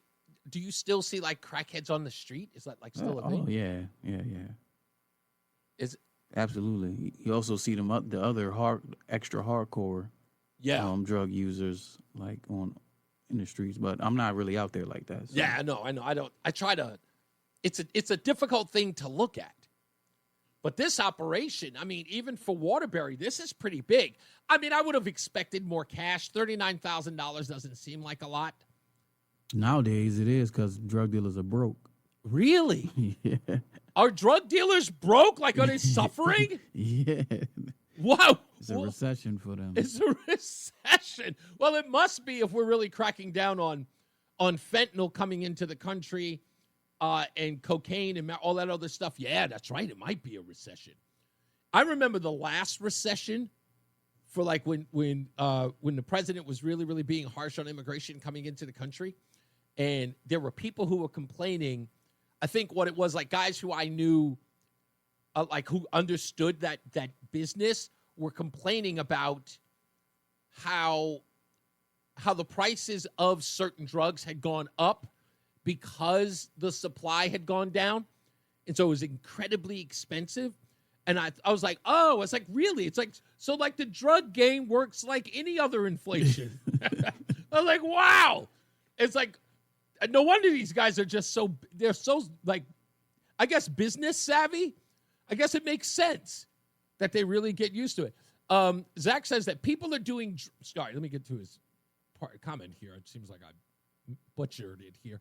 He says people are doing drugs like they used to because everything is fentanyl now. Well, people aren't doing the drugs like they used to because everything is fentanyl now. Okay, everyone is doing mushrooms now. It's all hippies, not drug dealers. Yeah, I think $39,000 was, yeah, you're right, Richard, was found in his car. But this is, it's interesting. I just don't, $39,000 in cash. I wonder if, I don't know. I don't. This is just a space I know nothing about because I was never, ever intrigued by the drug dealing game. I just never was. I never looked at drug dealing and said, yeah, that seems interesting. Like there are plenty of jobs that I find more interesting than drug dealing. Probably because there's a lot of police involved. Yeah, and there's a lot of shoot 'em up, bang bang. Yes. Yes. All of that good stuff. I got to see all that firsthand, so I didn't. Really? It was like I don't know. Second nature? Yeah, it's just everywhere. Life. Yeah, just regular everyday life. It's funny because I've been in some neighborhoods across the country where my naivete could have gotten me in a lot of trouble, if not hurt, because I didn't understand the culture of like drug dealers and gang members, and just be walking into a town like in Memphis and thinking everything is cool. And I'm like, it's Memphis. And they were like, no, it's Memphis. Like, I have to be like, nope, you can't do that around here. And I'm just going, what? It's like, and I'm thinking I'm from the baddest place on earth. I'm from New York City. It's like, no, we do that regularly. And it was just like, no, you don't do that here. And I'm like, oh. I remember my first experience understanding Baton Rouge was like that culture. Yeah. Temperamental to a mother. And is dirt poor. Yeah, exactly. And that's you can just see the poorness when you're out there. The poverty level is so high that the infraction you can put on someone is like the simplest, right? It's like the simplest disrespect could get you in trouble because the only thing they have is respect because they got nothing else. Yep. And learning that was just like, yow, like I never experienced anything like that ever. Not that I'm understanding it for the sake of understanding it, not condoning it. Because in my world, that's just absolutely untenable. But to learn that and know that that's the culture that people live in, it's hard to, I got to go. I would have been homeless any other place in the world if that was the thing I had to live under. I'll tell you this before we go to a break. A friend of mine, Carl, well, he wasn't really a friend of mine, but he and I debated and worked together for a long time. He told me once that he was going out to L.A. He had never gone there before. And it was at the height of, like, the 90s, like the gang wars, Bloods and Crips stuff. And when he got back, he told me the most impressive story as far as, like, that culture. He had gone to see the girlfriend, and he was in the house. But when they left the house, going out to go party or go get food or whatever the case was, he walked outside in a burgundy sweatshirt in a Crip neighborhood. Yikes. And everybody looked at him. And he was like, and just the looks he got, he turned around and said, it's burgundy, guys. It's burgundy. It's not, I'm not repping anything. They were like, yo, you better be careful. I'm like, burgundy even? Like, I thought it was like no remnants. No remnants. I didn't understand that, but he was like, yeah, I was scared. I was like, I've never gone to LA because of that, by the way. I've been there a couple times. I stayed away from all of that stuff, though. Yeah, I don't understand. Like I said, I don't get the culture. It's too volatile for me. Now I'm thinking about that letter. I went to Roscoe's Chicken and Waffles in the hood, though. I had to do that. Nothing is worth that. There's a shootout there a couple of years ago. Anyway, I know. Let's get another check of the weather and traffic. Jason Caterina and Mark Christopher in the BPS Traffic Center. Hey, buddy. Stay locked in. Reese on the radio is on WTIC News Talk 1080. Hey, guys, we're back. More news and more views than you can shake a stick at. Don't forget to give us a call at 860-522-WTIC, 860-522-9842. If you are just joining us this half hour, we're going to play this audio or this video from the Metropolitan Church of Hartford. Project Veritas has released a video exposing what's happening at this church, exposing young children to gender-affirming care and doing it behind parents' backs. One of the people in the video has expressed that he has helped thousands of kids get this help. Apparently, there is a secret high school. There is a secret camp where they take them. This is, I guess, a series from Project Veritas. Part 1 aired today. Part 2 should air tomorrow. I'm doing my best to get in touch with some people there so that maybe we can get an interview with somebody at Project Veritas, maybe somebody in the communications department, to talk about what is up next for this expose. We'll play some of that audio for you. Also coming up, people who suggested that Andrew Cuomo resign as governor of New York are now endorsing him to be mayor of New York City. We'll talk about that and why that is. Now, I mean, maybe you can figure that out yourself, but it's a little strange, and I just wonder what the motivation is. Not that I'm against it, because the guy running against Cuomo is going to turn that place into a hellhole. Mondami, whatever his name is, I can't pronounce it and don't care. And I don't. I really, really don't. Don't get me wrong. I am not purposely mispronouncing his name to get a joke, I truly don't care. Truly. Just so you know, and if you're on the left, it's like, oh, you're disrespecting his name. No. I don't care. So whatever I call him, he's just going to be Mondami or whatever until I care. Unlikely, but I don't. The guy is a joke. $30 an hour minimum wage? Huh? Free transportation on buses? Rent control? Privatizing housing? You guys care about how I pronounce his name? Really? Let's not be silly. Let's not be silly. So, yeah, we'll talk about all of that and much, much more. And, of course, your phone calls at 860-522-WTIC, 860-522-9842. The self-proclaimed love child of Rush Limbaugh. They're running a strange program, y'all. Reese on the radio on News Talk 1080 WTIC. It could happen.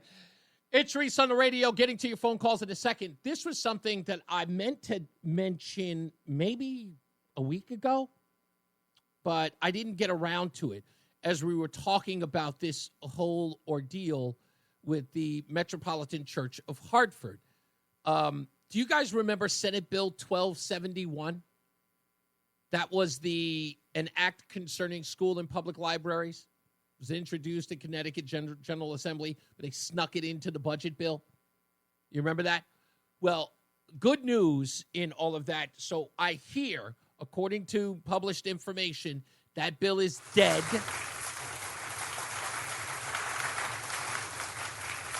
The objective was to make librarians the authority on what books could be put into the library.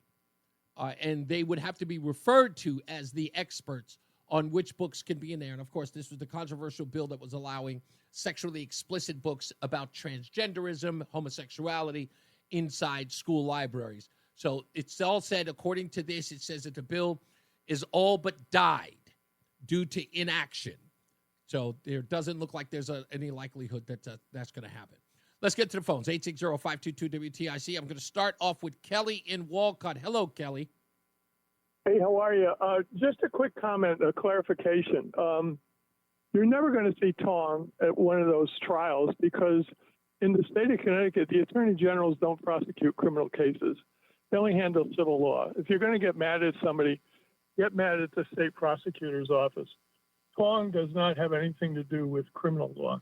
No, that much I know. I'm just saying that with crime happening that involves illegals, this guy is a loud proponent of keeping them safe. So why wouldn't he be celebrating that they were getting dangerous people off the street that are using illegals as human or drug mules or drug traffickers? You know, I just don't, again, I don't expect them to be there, but I don't even hear them saying or giving a congratulations to the effort, the joint effort by state, local, and federal police officers who did the work that got this stuff off the street. Just no one, they're all silent. And you're right. State's attorneys should be, state prosecutors, I should say. Yeah, they should be there at the press conferences saluting those people, but they're never there. And I guess he's gone now. All right, whatever.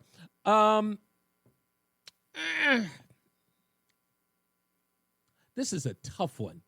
This is a tough one. I'm going to leave it at that. I'm just going to leave it at a tough one. I said earlier that I'll talk about Lamont, who's now supporting Governor Cuomo, former Governor Cuomo, in the mayoral race, and what that's all about. It's as simple. I mean, it can't get any simpler than the usual. Right. Whatever they said yesterday doesn't count for today as long as it suits them. And no one's ever going to hold them to account to their past statements. I was surprised that anyone posted it, but there it is. It was on the Capitol Report. It says here in bold letters, flashback, Lamont calls for New York Governor Cuomo to resign. Former critics who demanded Cuomo resign are now endorsing him for New York mayor. What else could they do? Probably because they don't want to be associated with self-described socialist, democratic socialist like Mendami. So that's the reason why. So I don't know. We'll see if Cuomo gets handled by this guy. Goodbye, New York. Goodbye. Forget about it. You're going to get, I mean, if you work there, oh, God forbid, man. God forbid this guy's going to turn it into a hellhole. He's just going to turn it over to the crazies, which I expect. He's going to turn it right over to them. Anyway, getting to our top story today, Manchester. The Metropolitan Church of Hartford has drawn the attention of Project Veritas this morning. And they did an exclusive undercover investigation into that church and Reverend Alan Miller, who recommended a guy by the name of Tony Friarolo, who assists children in getting gender-affirming care behind their parents' back. And this is Tony Friarolo talking to what's alleged to be an adult and not the parent of a 12-year-old that is calling themselves Justin, I guess, in this video, where Friarolo is asking them questions immediately about what kind of care the child is interested in. The child is alleged to be 12 years old. Pastor Aaron, and he recommended that we reach out to you. Where are the parents, and what are they going through right now? They just don't believe it. They just think, well, you're born a girl, then you're a girl. They don't think that you can change. Yeah, guess what? We can't. I transitioned actually 20 years ago. So in 2005, I transitioned, and there was no one to guide me or anything. So at that moment, I started working with trans youth and their families. The first thing you would want are blockers, right? Puberty blockers. Yeah. And then eventually, would you want to be on testosterone? Yep. How about top surgery? Have you thought about top surgery? Yes. Okay. He needs to move forward with this transition. Now, mind you, what Tony Friarolo is doing, or Ferriolo is doing here, is asking the 12-year-old, have you thought about top surgery? Have you thought about taking testosterone? A 12-year-old. Not the adult there. The 12-year-old, without the consent of the parent. This would be, to me, I mean, maybe I'm out of source, but to me, this would be like asking an adult child, 12-year-old child, would you like a tattoo? Actually, what kind of liquor would you like? Would you like whiskey or would you like vodka? Which one would you rather have right now? We'll bring that right out. Or are you just a beer drinker? That most people would think was odd, but this adult thinks it's okay to ask about whether or not a 12-year-old girl wants to have their breasts removed. Yeah. And is he getting his periods already? No, not yet. Okay. Because there's no way we can sneak blockers. You can't do it. They're, especially nowadays, the legality, and no doctor is going to touch a 12-year-old without parents' consent. I wish that was the case in all of this. It's just the puberty blockers there, Tony? Is that where they draw the line? No doctor's going to touch a 12-year-old when it comes to puberty blockers. But the other stuff, absolutely. That's coming out of the mouths of these people who think they're helping kids. Tony Ferriolo, or whatever, I don't know, whatever, who cares, goes on to talk about legally what they can and cannot do, but then goes on to give suggestions about how to get around that illegality. The youth group is, I started in 2008. I started as just a teen group, and then I started an art group for kids 12 and under. One of the main rules guidelines of the group is do not disclose the location to anyone for safety reasons. And that's really big, especially now. If you didn't know, this is a high school that's a farm. It's so far out there that nobody knows where it is, and I think that's safe for us. Between me and you, and this is not being recorded, I can't know that they don't know. Right. To put them into the group. Okay. You know what I'm saying? Wink, wink. No, I can't. So again, he does not believe that he's being recorded, and because of that, he's being as honest as he could, saying that he cannot know that the parents don't know, and then gives a wink, wink, nod, nod. Saying that, I guess he's saying that it's illegal for him to knowingly pursue this if the parents don't know that the child is pursuing this. But says, hey, you know what? We're not being recorded. Yes, you are. Wink, wink, nod, nod. I legally can't have this conversation with you. And goes on. I can't say to you, take them there behind the parents' back. I can't do that. But what I can say is tell you that, sometimes other families will take other kids because they're going, they're sleeping over and then they're going out the next morning to in bed. Right. I'm going to leave it up to you to handle the family part of it. Mm-hmm. I'm just going to make sure that Justin gets what he needs. So for those of you who didn't hear that, says that we're not supposed to be taking these kids without their parents' consent. But here's what you can do if the parents are opposed. Perhaps the child can go to a sleepover at your house with your children. And then you can tell the parents, oh, we're just taking them out for breakfast, and then secretly send them out to the farm where they can engage with others so they can tell this child about the procedures that they can go through in order to, get surgery, do whatever. Now, here's where it gets even deeper. The offering of chest binders. I'd never heard of these before. I thought that they were like Spanx or something like that, but apparently they're a real thing. But according to Tony here, you're not supposed to give them to anyone who is under the age of 18. For various reasons, medical being a few of them. But apparently that doesn't matter either. Do you have a binder? Do you bind? Do you bind your chest? Do you have one? Okay, because we give away free binders. All right, they're supposed to be for 18 plus because of legally that's what we have to do. But we can always give one to Reverend Miller and see what he does with it. Whatever he does with it is none of my business. You know what I'm saying? Reverend Miller and Tony told our journalist they could secretly provide a breast binder to 12-year-old Justin. Chest binding compresses chest tissue to create a more masculine appearance for those experiencing gender dysphoria.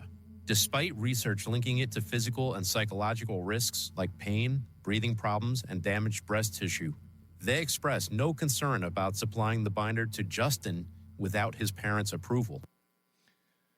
So if you actually go to Project Veritas's page, you can actually watch Reverend Aaron Miller and Tony Ferrolola or whatever, actually give the chest binder to the individual child or the person posing as a child.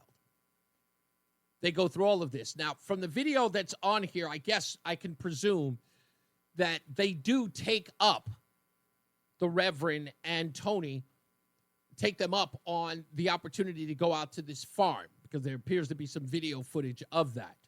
That may be in the part 2 that's supposed to air, I guess, tomorrow. I hope it's tomorrow. So we can have that video for you so we can play it.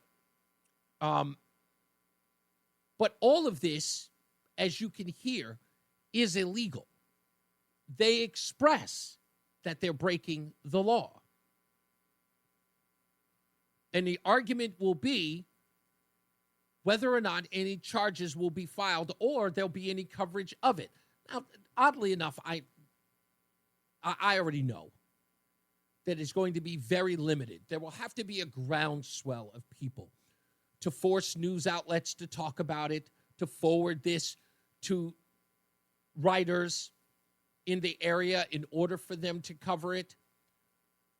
Instead of covering the news, being made to cover the news, their angle will probably be about bashing Project Veritas. Ooh, look at them secretly recording people.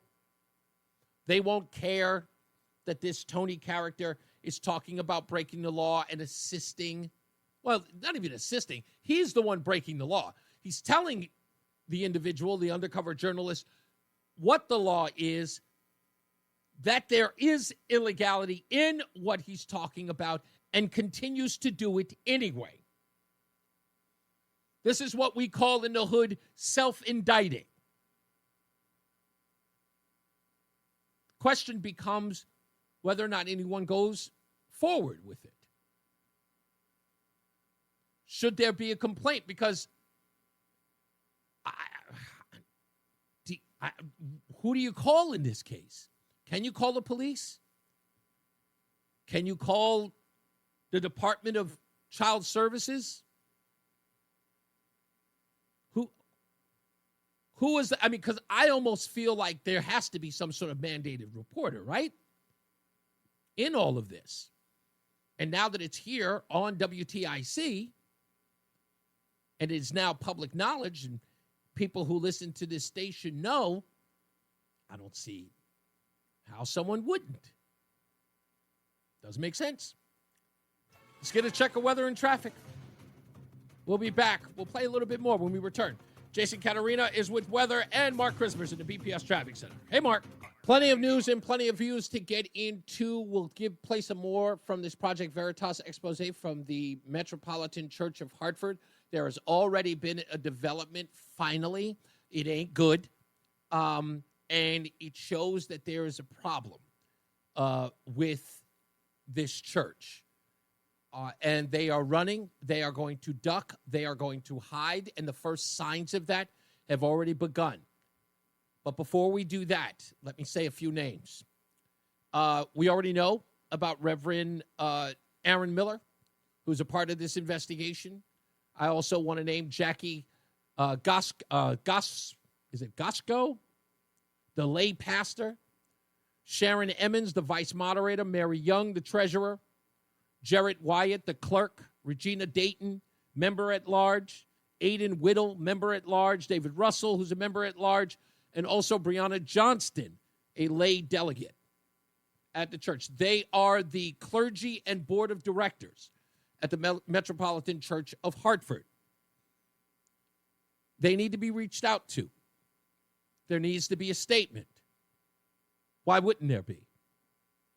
You have people who this church is associated with who are talking about breaking the law, talking about doing things in secretly and doing them behind the backs of parents. Thousands of them by their own admission. Are there thousands of them in Connecticut? That should be addressed, shouldn't it? But they did one thing that I thought, well, it's typical. I already know their telephone number because I called it several times. I even sent a text message. The direct telephone number to the Reverend Miller. This is Reese on the radio with WTIC, NewsTalk 1080. Let me see if I can get this in before we go to traffic and weather. I'm sure you're dodging any inquiries into the Project Veritas investigation. However, I think it's proper to react to these allegations and what you are doing at your church. Clearly, you believe in what you are doing. Ducking from questions is like admitting guilt. Why not talk about it? I think he should answer. They believe in acceptance for these children. So, when we come back, we'll give the telephone number. Why? Because for some odd reason, they've erased it from their website. I wonder why. Let's get weather and traffic. It's a scorcher out there. Reese on the radio is getting ready to drop some knowledge on WTIC News Talk 1080. Yeah, so I went to the website here. It's called mcchartford.com, and that is for the Metropolitan Church of Hartford.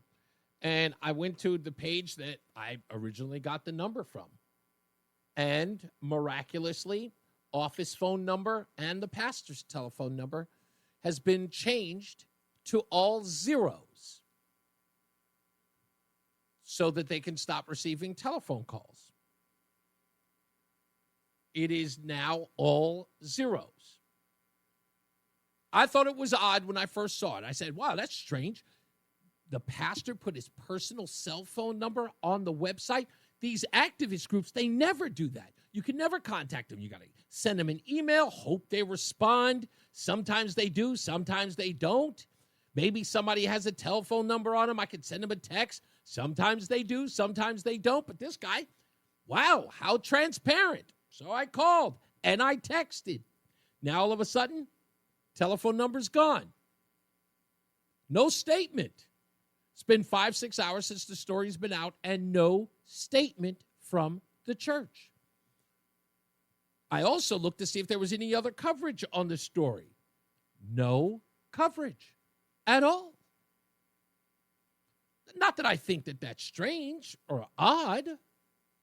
I think it's rare for something like this where somebody is on the line, I mean, literally on video, admitting to committing crimes and no one find that. Like, that's a smoking gun. That story writes itself. I guess I technically am, but I'm not like some of these guys out here, the Walter Cronkites of it all. I'm nothing like those guys. These guys have been doing it for years. They would look down their nose at somebody like me, some loudmouth talk show host. We're the real journalist. We cover these things every day, exposing stories. Corruption. That's us. You're just some loudmouth talker. But nothing. The telephone number is 203-209-1504. Again, 203-209-1504. What? He had it on his website. What? It was on the website. It was there today. It's public. I'm not telling any tales out of school. What's the problem? I mean, unless he's going to get the telephone number or what? Is he going to have it, disconnected now? That would be odd. Why would he do that? That just seems crazy. Let's try it. Your call has been forwarded to an automated voice messaging system. I guess not. I guess he's got no interest. No interest in answering to the expose. Are they going to be allowed to just be there? Or are they not going to be made to close up shop? Is there not going to be an investigation? Is no one going to care? Is this going to be, I don't know, is this going to lead to even a further investigation into the whole LGBTQ, the whole transgender, gender affirming care conversation? Are they going to avoid it so it doesn't bring more attention to it? It was just yesterday. We were talking about this. Connecticut Democrats fight back after U.S. Supreme Court's decision on transgender care. Democrats were fighting back. Okay. What a perfect time to talk to the people who have signed on to this legislation that they want to pass. What's the name of it again? Let's find it, because I know it was on here. I forget which page that it's on. I had it right here. Oh, here it is. The No Place for LGBTQ plus Hate Act. Right? And prominent Democrats have signed on to it, including Dick Blumenthal and my very good friend Chris Murphy. Who are some of the other Democrats who have jumped onto this thing? I know I've got a list here. Who do we got? Bernie Sanders, Elizabeth Warren, Adam Schiff, Cory Booker, Jasmine Crockett, Jamie Raskins, among others. What do they have to say about this? Are they going to call it hate? Are they going to call it hate because we're exposing it, because it's being exposed, what they're doing behind the scenes? That they are doing this, that they don't care what parents think? They've got a camp somewhere in Connecticut where children are going without their parents' knowledge, where they're being indoctrinated into mutilating themselves. This is the story we're going to ignore? This is the story that's too, what, it's a nothing burger at all? Maybe I'm wrong here. Maybe I don't know. Maybe I don't understand. I doubt it. Look, folks, I know how you can be ticked off, outraged, and just go, well, Reese, they're not going to do anything. Don't leave it up to them. Here is your opportunity to make a difference. This is your opportunity to make a difference. Make them cover this. This is in the capital city. Everyone who stands for these types of mutilations, everyone who's trying to code it as some sort of hatred if you're opposed to it, make them answer for this. Make them turn on this church. Make them denounce the church. Make them hold this church and these advocates and these activists responsible. Draw a line between these people. Make them say, look, we don't want people in the LGBTQ community being discriminated against, but what these folks are doing is criminal and we won't stand for it. Make them draw a line. Make them do it. You think it's just going to stand around and we just sit around each other and just go, man, this is messed up, man. I'm outraged. No. Get on the phones. Hartford Current, call their news desk. And by the way, if you don't know who to call the news desk. Inundate them at the news desk. Hey, yeah, do you hear about this story, Project Veritas? You don't know about it? Tell me where to send the link. I'll send it to you now. Part 2 is coming tomorrow. You guys on this? These guys are taking children out to a farm where nobody knows where it is, indoctrinating children. You guys okay with this? Why are we not talking about it? Why is it that the masses of Connecticut don't know about this? Make them report on it, every one of them. New Haven Register, too. Make sure they know. Whoever the publication is, if they've got 90,000 subscribers, if they've got 2, make sure that they know when they're covering this. You stand for this? You agree with this? You going to let this stand? Because if they do, I don't want to hear a blip out of these people about the children when it comes to spending money. Didn't the governor just talk about how he's got to pass the budget to give some $300 million to daycare for children, for child care? Huh? Because we care about the children. We're doing it for the children. The children can't go around being subjected to this. Should they be subjected to this? This person's talking to a 12-year-old girl. And I don't want to hear any nonsense about, I don't have any daughters like Chris Murphy, bozo. I thought it didn't matter. I thought it was just about the kids, but apparently it doesn't. They'll get on it. Listen to me. Maybe I'm wrong. Maybe they'll get on it. Maybe they'll care. You know? I could be wrong. Maybe I'm barking up the wrong tree. They've got to care, right? They wouldn't allow this to happen.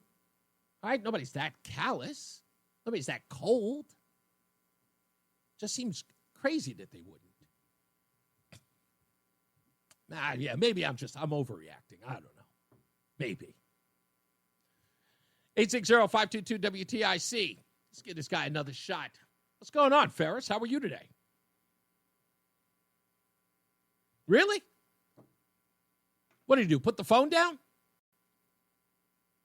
I tried. Yeah, I think that's my final run with Homeboy. It sounds messed up, but I can't do it all day. I try. I'm such a giving person. It's ridiculous. Here's my other buddy. Craig's in the car. What's going on, sir? Screw Ferris. So,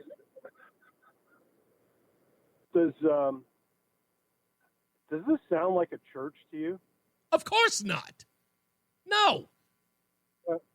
Well, then it sounds like a RICO case for me because churches and political organizations are 501c3s. That's correct. That's how you go after these people. I don't know if anybody's got the nuts to do it, but, if we had an AG that had any common sense, that's how you go after people like this. This is psychopathic. I couldn't agree more. I don't know any other way to think of it. And I told you in the chat room, it's child abuse. And just because the parents didn't sign off makes no difference. If the parents signed off, it's even worse. Indeed. They're aiding and abetting in that abuse. You have kids. You have kids. Roseanne has kids. Can you imagine doing that to your children?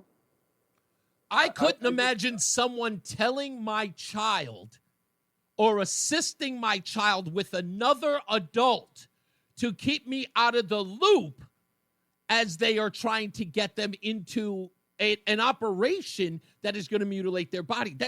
All of that, just that in and of itself, captures every part of what these two individuals are doing or caught on camera doing. I mean, that's it. Right. And yet, yeah. And if you go into a tattoo parlor, the parental consent form's right on the counter. Yeah. and if you don't have anybody there to sign for it, you're not getting it. Exactly. I mean, it's that simple. It's that simple. I'm 55, Reese, like you. I still get carded at package stores every once in a while, though I'm a handsome devil. You know what? I used to think that was cool. But, nowadays, it's funny because then it happened to me where I didn't get carded. It's crazy enough. Roseanne and I were going into I can't remember what place we were going to. It was either a restaurant or some place. We were going to get dinner, but they served drinks there. And when we walked in, she walked in and he asked her for her ID, to which he was gleeful, grabbed it, and then he looked at me and he goes, "Hey, how you doing, partner?" And I just let me in. And I was so mad. I don't even know why. I'm not even that vain. But I was like, well, I don't get a card. He goes, "Come on, man." He's like, "Come on, don't waste my time, buddy." I'll let you go, but I just want to go back to, I think this is a RICO statute case. I mean, they got Capone on taxes. They can get these people, too. Yeah. Put them in jail. You know what? Listen, don't even go anywhere because you just brought up something. I was thinking this quietly, but I didn't want to go there. But since you have now, let's go there. It's that cat's out of the bag. I was thinking to myself, kickback? Could there be? Why wouldn't there be? I mean, in essence, it's a mill, right? They're grabbing kids, taking them to the camp, getting them into the surgeries, kickback by the clinics. Why wouldn't it be? Oh, man. Well, come on, it's called a referral for a reason. That's even uglier. Yeah, exactly. That's even uglier. And I'm actually disgusted that there's people in the medical profession that do this stuff. Yeah. I don't, I got a quick personal story. 2 weeks ago, I had to put our dog down. Oh. And it was an incredibly hard thing to do. And there were two, I guess they call them nurses, at the vet that kind of helped administer the thing. And I said to my wife afterwards, I don't know how. What happened? Oh, shoot.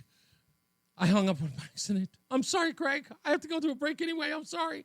But I know what he was thinking. He was probably saying, how do they go through it every day putting another animal down? I agree with you. That is my mom used to work in hospice. And I remember asking her about that. Like, how do you do that? Like, how does that not affect you every day? I'm sorry, Craig. Forgive me. Let's get another check of the weather and traffic. I'm sorry we have to go. I'll give you an opportunity to do it over, Craig. I'm sorry. Mark Christopher's in the BPS Traffic Center. Hey, Mark. And we're back, about to get up out of here with so much news that's going on, especially when it comes to the Iran and Israel thing. We barely got into that because of this story with the Metropolitan Church of Hartford.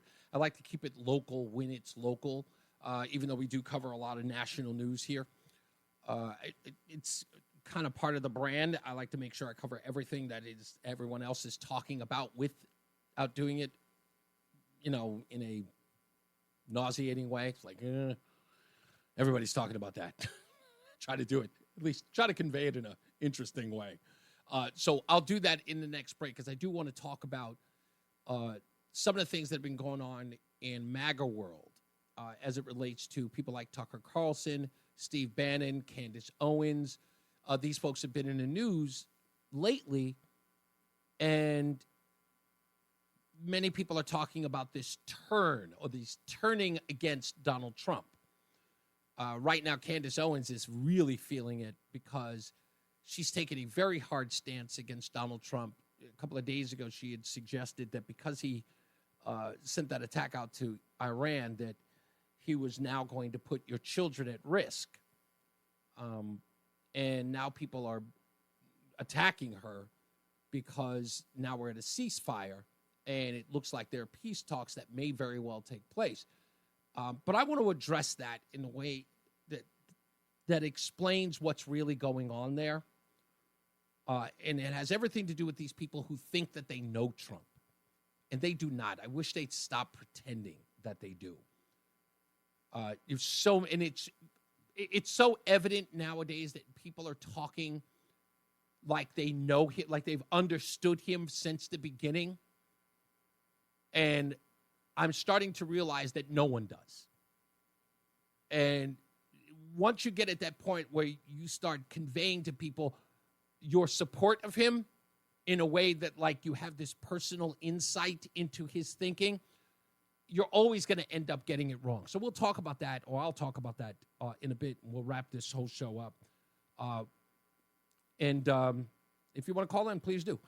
We'll do our lightning round at the end at 860-522-WTIC, 860-522-9842. All right, with that, we'll get another check of our weather and traffic with Mark Christopher and Jason Catarina. Mark Christopher's in the BPS Traffic Center. Hey, Mark. Hey, Reese. What's up, everybody? You know who it is. You know who it is. You know who it is. It's Reese on the radio. Frederick Douglass of the 21st century. It's WTIC News Talk 1080. All right, yeah, before I cover the Donald Trump thing with Iran and this Candace Owens and Steve Bannon, Tucker Carlson thing, I want to read the comments that come from Buffalo Chicken Mama. And thank you, Buffalo Chicken Mama, for your comment. She says that she heard that part 2 of Project Veritas's expose into the Metropolitan Church of Hartford comes out on Thursday. I can only hope that it comes out earlier. Why should we have to wait until Thursday? Anyway, she also says that, I'm assuming because it's Buffalo Chicken Mama, she says that it looks like the undercover journalist was given the binder to give to the 12-year-old. I think you're partially right on that because I'm looking at the text message. Project Veritas on X has blown up the text exchange between Reverend Allen and the parent or the adult in this exchange, the undercover journalist. And in that text, let me read to you what Reverend Allen says. Reverend Allen asked, hi. No, is it Reverend Allen? Yes. Maybe I'm wrong here. Yes, Reverend Allen says this. I'm sorry. Says, hi, can you have Justin, the 12-year-old, measure the circumference around his body, his chest at the nipples? Tony wants to be sure he provides the right size binder. The undercover journalist responds, okay, sure. Reverend Allen then goes on to say, then I can get the binder right size from Tony and we can meet. And the undercover journalist responds, I'll measure and let you know. So we await that. We'll see what happens, I guess, in the next coming days with that. Now, let me say this before I go to the phones, 860-522-WTIC. In this whole back and forth about Donald Trump, and is he going to do this, and is he going to do that? Oh, he betrayed you, blah, blah, blah. There are so many people, and this is something that really always bakes me, and that is people who have used Donald Trump for their own notoriety. So I get accused all the time of being somebody who supports Trump. You'll support Trump no matter what. That's better than using him, in my view. When Donald Trump does something that I'm, cautious of or that I'm critical of, you'll hear it. Some people don't, but that's fine. I don't care. I don't have to worry about it. My integrity is intact. I stand by everything that I say because my integrity is intact. So I don't have to cater to anyone. I don't want Donald Trump to recognize me and give me props, boost my name, give me name recognition. I don't need that.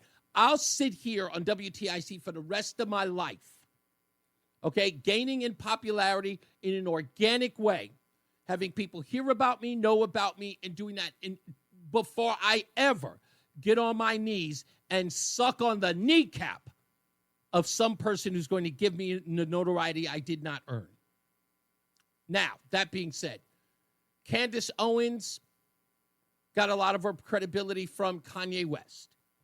He was the one who gave her exposure. She grew from that, right? His millions of followers then followed her, and she blew up. Everybody in this business, in a lot of ways, has gotten their notoriety through some sort of aspect of being blown up by somebody else. If that would have ever happened to me, I would reject it in a heartbeat. Nope, because if they can make you, they can break you. I never put my fate in the hands of others.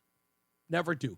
If you don't control your fate, if you're not in control of who you are and what you've built, other people will make it for you and they'll take it away from you. It's never yours. So people like Candace Owens, who are, doing things that I have deemed controversial a long time ago. And you guys know that when I got here, when people were saying, what do you think of Candace Owens? I don't. I'm not trying to sound like her. I don't want to be like her. She turned into the thing that I hate most. For a person who is bombastic for the sake of being bombastic. I don't think there's anything authentic about what she does. Entertaining, it might be, but it's not authentic. Not in my view. Not in my view.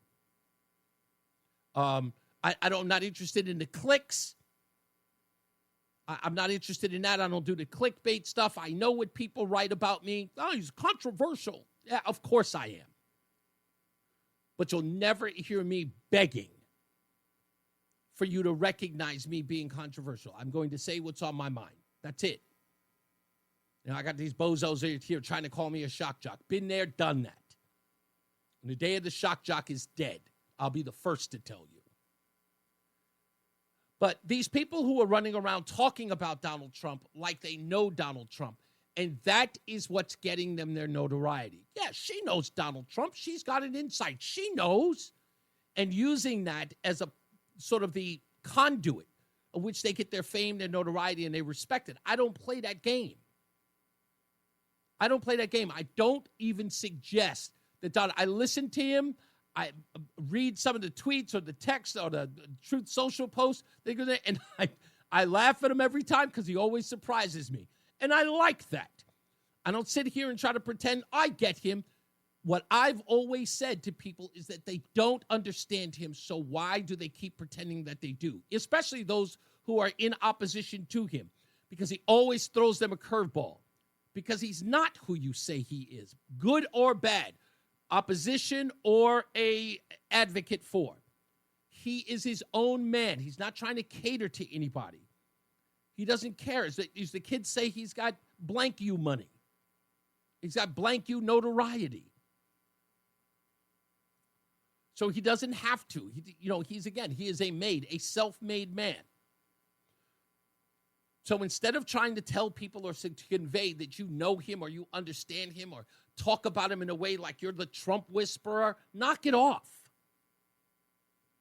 We all thought one thing after he bombed Iran. We all did. And I told you, I've said it here, I don't know what to make of this because I was being honest. While everybody else was telling you, we're going to war, I said, chill. Haven't I said that since I got here? I said, chill. I've always told you to chill. And usually when I tell you to chill, I'm right.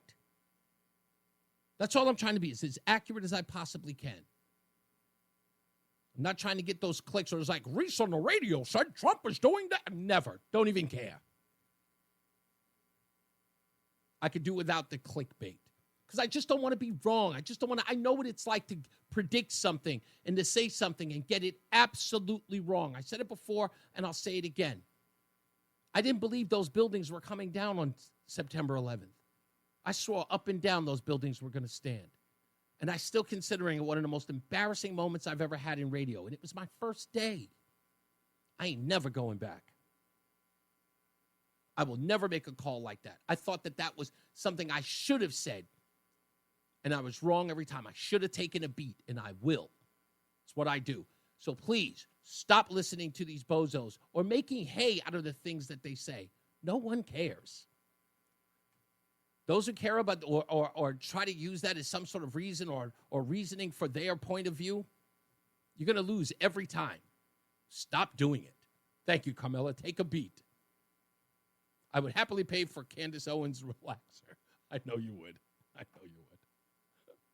Let's take our last but not least caller of the day. Steve's in Waterbury. How are you, sir? I'm doing good. Just so you know, Candace Owen, the reason I know about her, she started following me. Really? I followed her back. I really don't know much about her, but she followed me probably about 4 years ago, I'm thinking. Okay. I don't even recall exactly.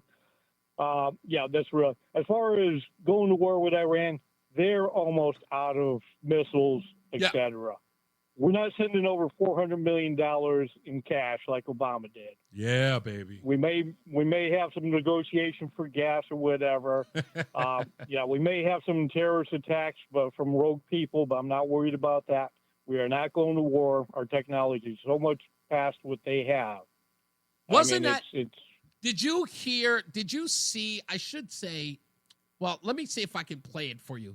I had an audio earlier that I was going to play of Kirby back in is it John Kirby? Is that his name? John Kirby, who used to be. It sounds familiar. The Biden administration on Iran and the $1 billion or the $6 billion. I'm sorry, the $6 billion that the United States gave to. Here it is. Yes, let me play this audio for you. This will blow your mind. Sure. So the first audio piece is from September 13th, 2023. A little over 3 months later, Kirby has to look like a moron. Let me give you the context. He was asked by Peter Doocy whether or not the $6 billion that they put in Qatar, if Iran would have direct access to it and they could spend it on anything they want. Here's how he responded. The U.S. will have visibility and will be able to engage in oversight about where the money was going and for what purpose. If Iran tries to divert the funds, we'll take action and we'll lock them up again. And there will be sufficient oversight to make sure that the request is valid and that it's going through vendors who we and the Qataris can trust will actually contract for the goods, the medical equipment, the food, whatever it is. The regime doesn't get to touch the money, Peter. They don't get to touch the money, he said, when we gave them $6 billion. Again, 3 months and 5 days later. Here's Jack Kirby in January of 2024. Doesn't go to them. They don't get to decide ultimate destination, and they have no direct access to it. I'm sorry, that's still September 13th. This is January. I apologize. Here's January 4th of 2024. John, Iran made 2 transactions withdrawing from the previously frozen funds in Oman. What were those transactions for? I don't have the details on that, Jackie. You're going to have to let me get back to you on that. Yeah. Amazing. Is that crazy? I want to make one important comment too. Iran, China, Russia, they may talk like they're all close. Yeah. But believe me, they're all out for themselves. They're I just read an article today, Steve, that it looks like the BRICS summit in July, they're not certain that Iran will actually be present. Interesting. Very interesting. I thought we should have taken action against Iran a long time ago, and I was all for going after that. I think I even made a comment. I know on your chat room I mentioned if Iran wanted a nuclear bomb, we should drop one off. Yeah, Yes. that being said, the people of Iran, most of them are probably great people. It's the regime that's Indeed. troublesome. And I think, the people can parse the two of those. Indeed. Thanks, Steve, as always, sir. Good talking to you. Sir. You got it. Yeah, it's, again, like I said, I don't stop listening to these people who you think are like, got the pulse of Donald Trump and all that other stuff. Come on, man. A lot of you folks woke up the next day or even just yesterday. As soon as the show was over, the Vice President of the United States was saying, we have a peace deal. Sure, that kind of blew up in their face a little bit, but whatever. We're back again at the square one. But nonetheless, we got there. People thought it was the end of the world. Screaming and hollering, it's the end of the world. And they were all nope. They never know. They never know. That's why you can't trust them. You just can't. Can't trust them. Anyway, that's it. I'll see if I can get some more information on this Metropolitan Church of Hartford today and see if somebody from Project Veritas gets in touch with me. In the meantime, as I always say, radio is free, so we thank you for paying attention. Remember to keep JC in your hearts and in your minds. Sean Patrick, we love you and we miss you. Remember that panic is not planning, so plan your work and work your plan. Me, I'm Reese on the radio. You have a good night, pleasant tomorrow. If you wonder if I'm a little off today, the wife is a little sick, and she's under the weather, and I feel bad because I'm here, and I feel like as soon as I get off, I got to take care of her. Maybe I'll take her to go get some medicine or something. But I love you guys. Jason Caterina's got weather, and Mark Christopher's getting you home in the BPS Traffic Center. Good night, Mark. We'll see you mañana. Hey, all right, Reese. Thank you. Have a great night. If Southbound 91 comes. Have a good one, sir. Thank you, sir. You too. Yeehaw. If you are traveling into Weathersfield, you got slow traffic from 28 in Hartford. Hey, down, by the way, did you get my the Silas Dean Highway, my Rocky clip? Hill, North 91? That moves well. I did not. You sent me an email. You needed me to give you a new. Oh yes, yep, yeah, we're good. Oh, okay, all right. No, because I never heard back from you on whether or not it was okay or anything. So no, it's perfect. Okay, perfect. Okay, no problem. Thanks, man. Thank you. All right, bye. To the 84 West merge. All right, everybody. Mañana, let me go take care of the wife. She's feeling a little dizzy and under the weather. So let me go make sure that she's okay. Thank you, guys. I appreciate you. Buffalo. Oh, thank you, Lori, very much. Buffalo Chicken Mama, I appreciate you on that Project Veritas info as well. And like I said, I'll wait until I hear from these folks, hopefully soon, and maybe we'll have something for tomorrow. All right? Y'all be good. Stay out of trouble. Be good to each other.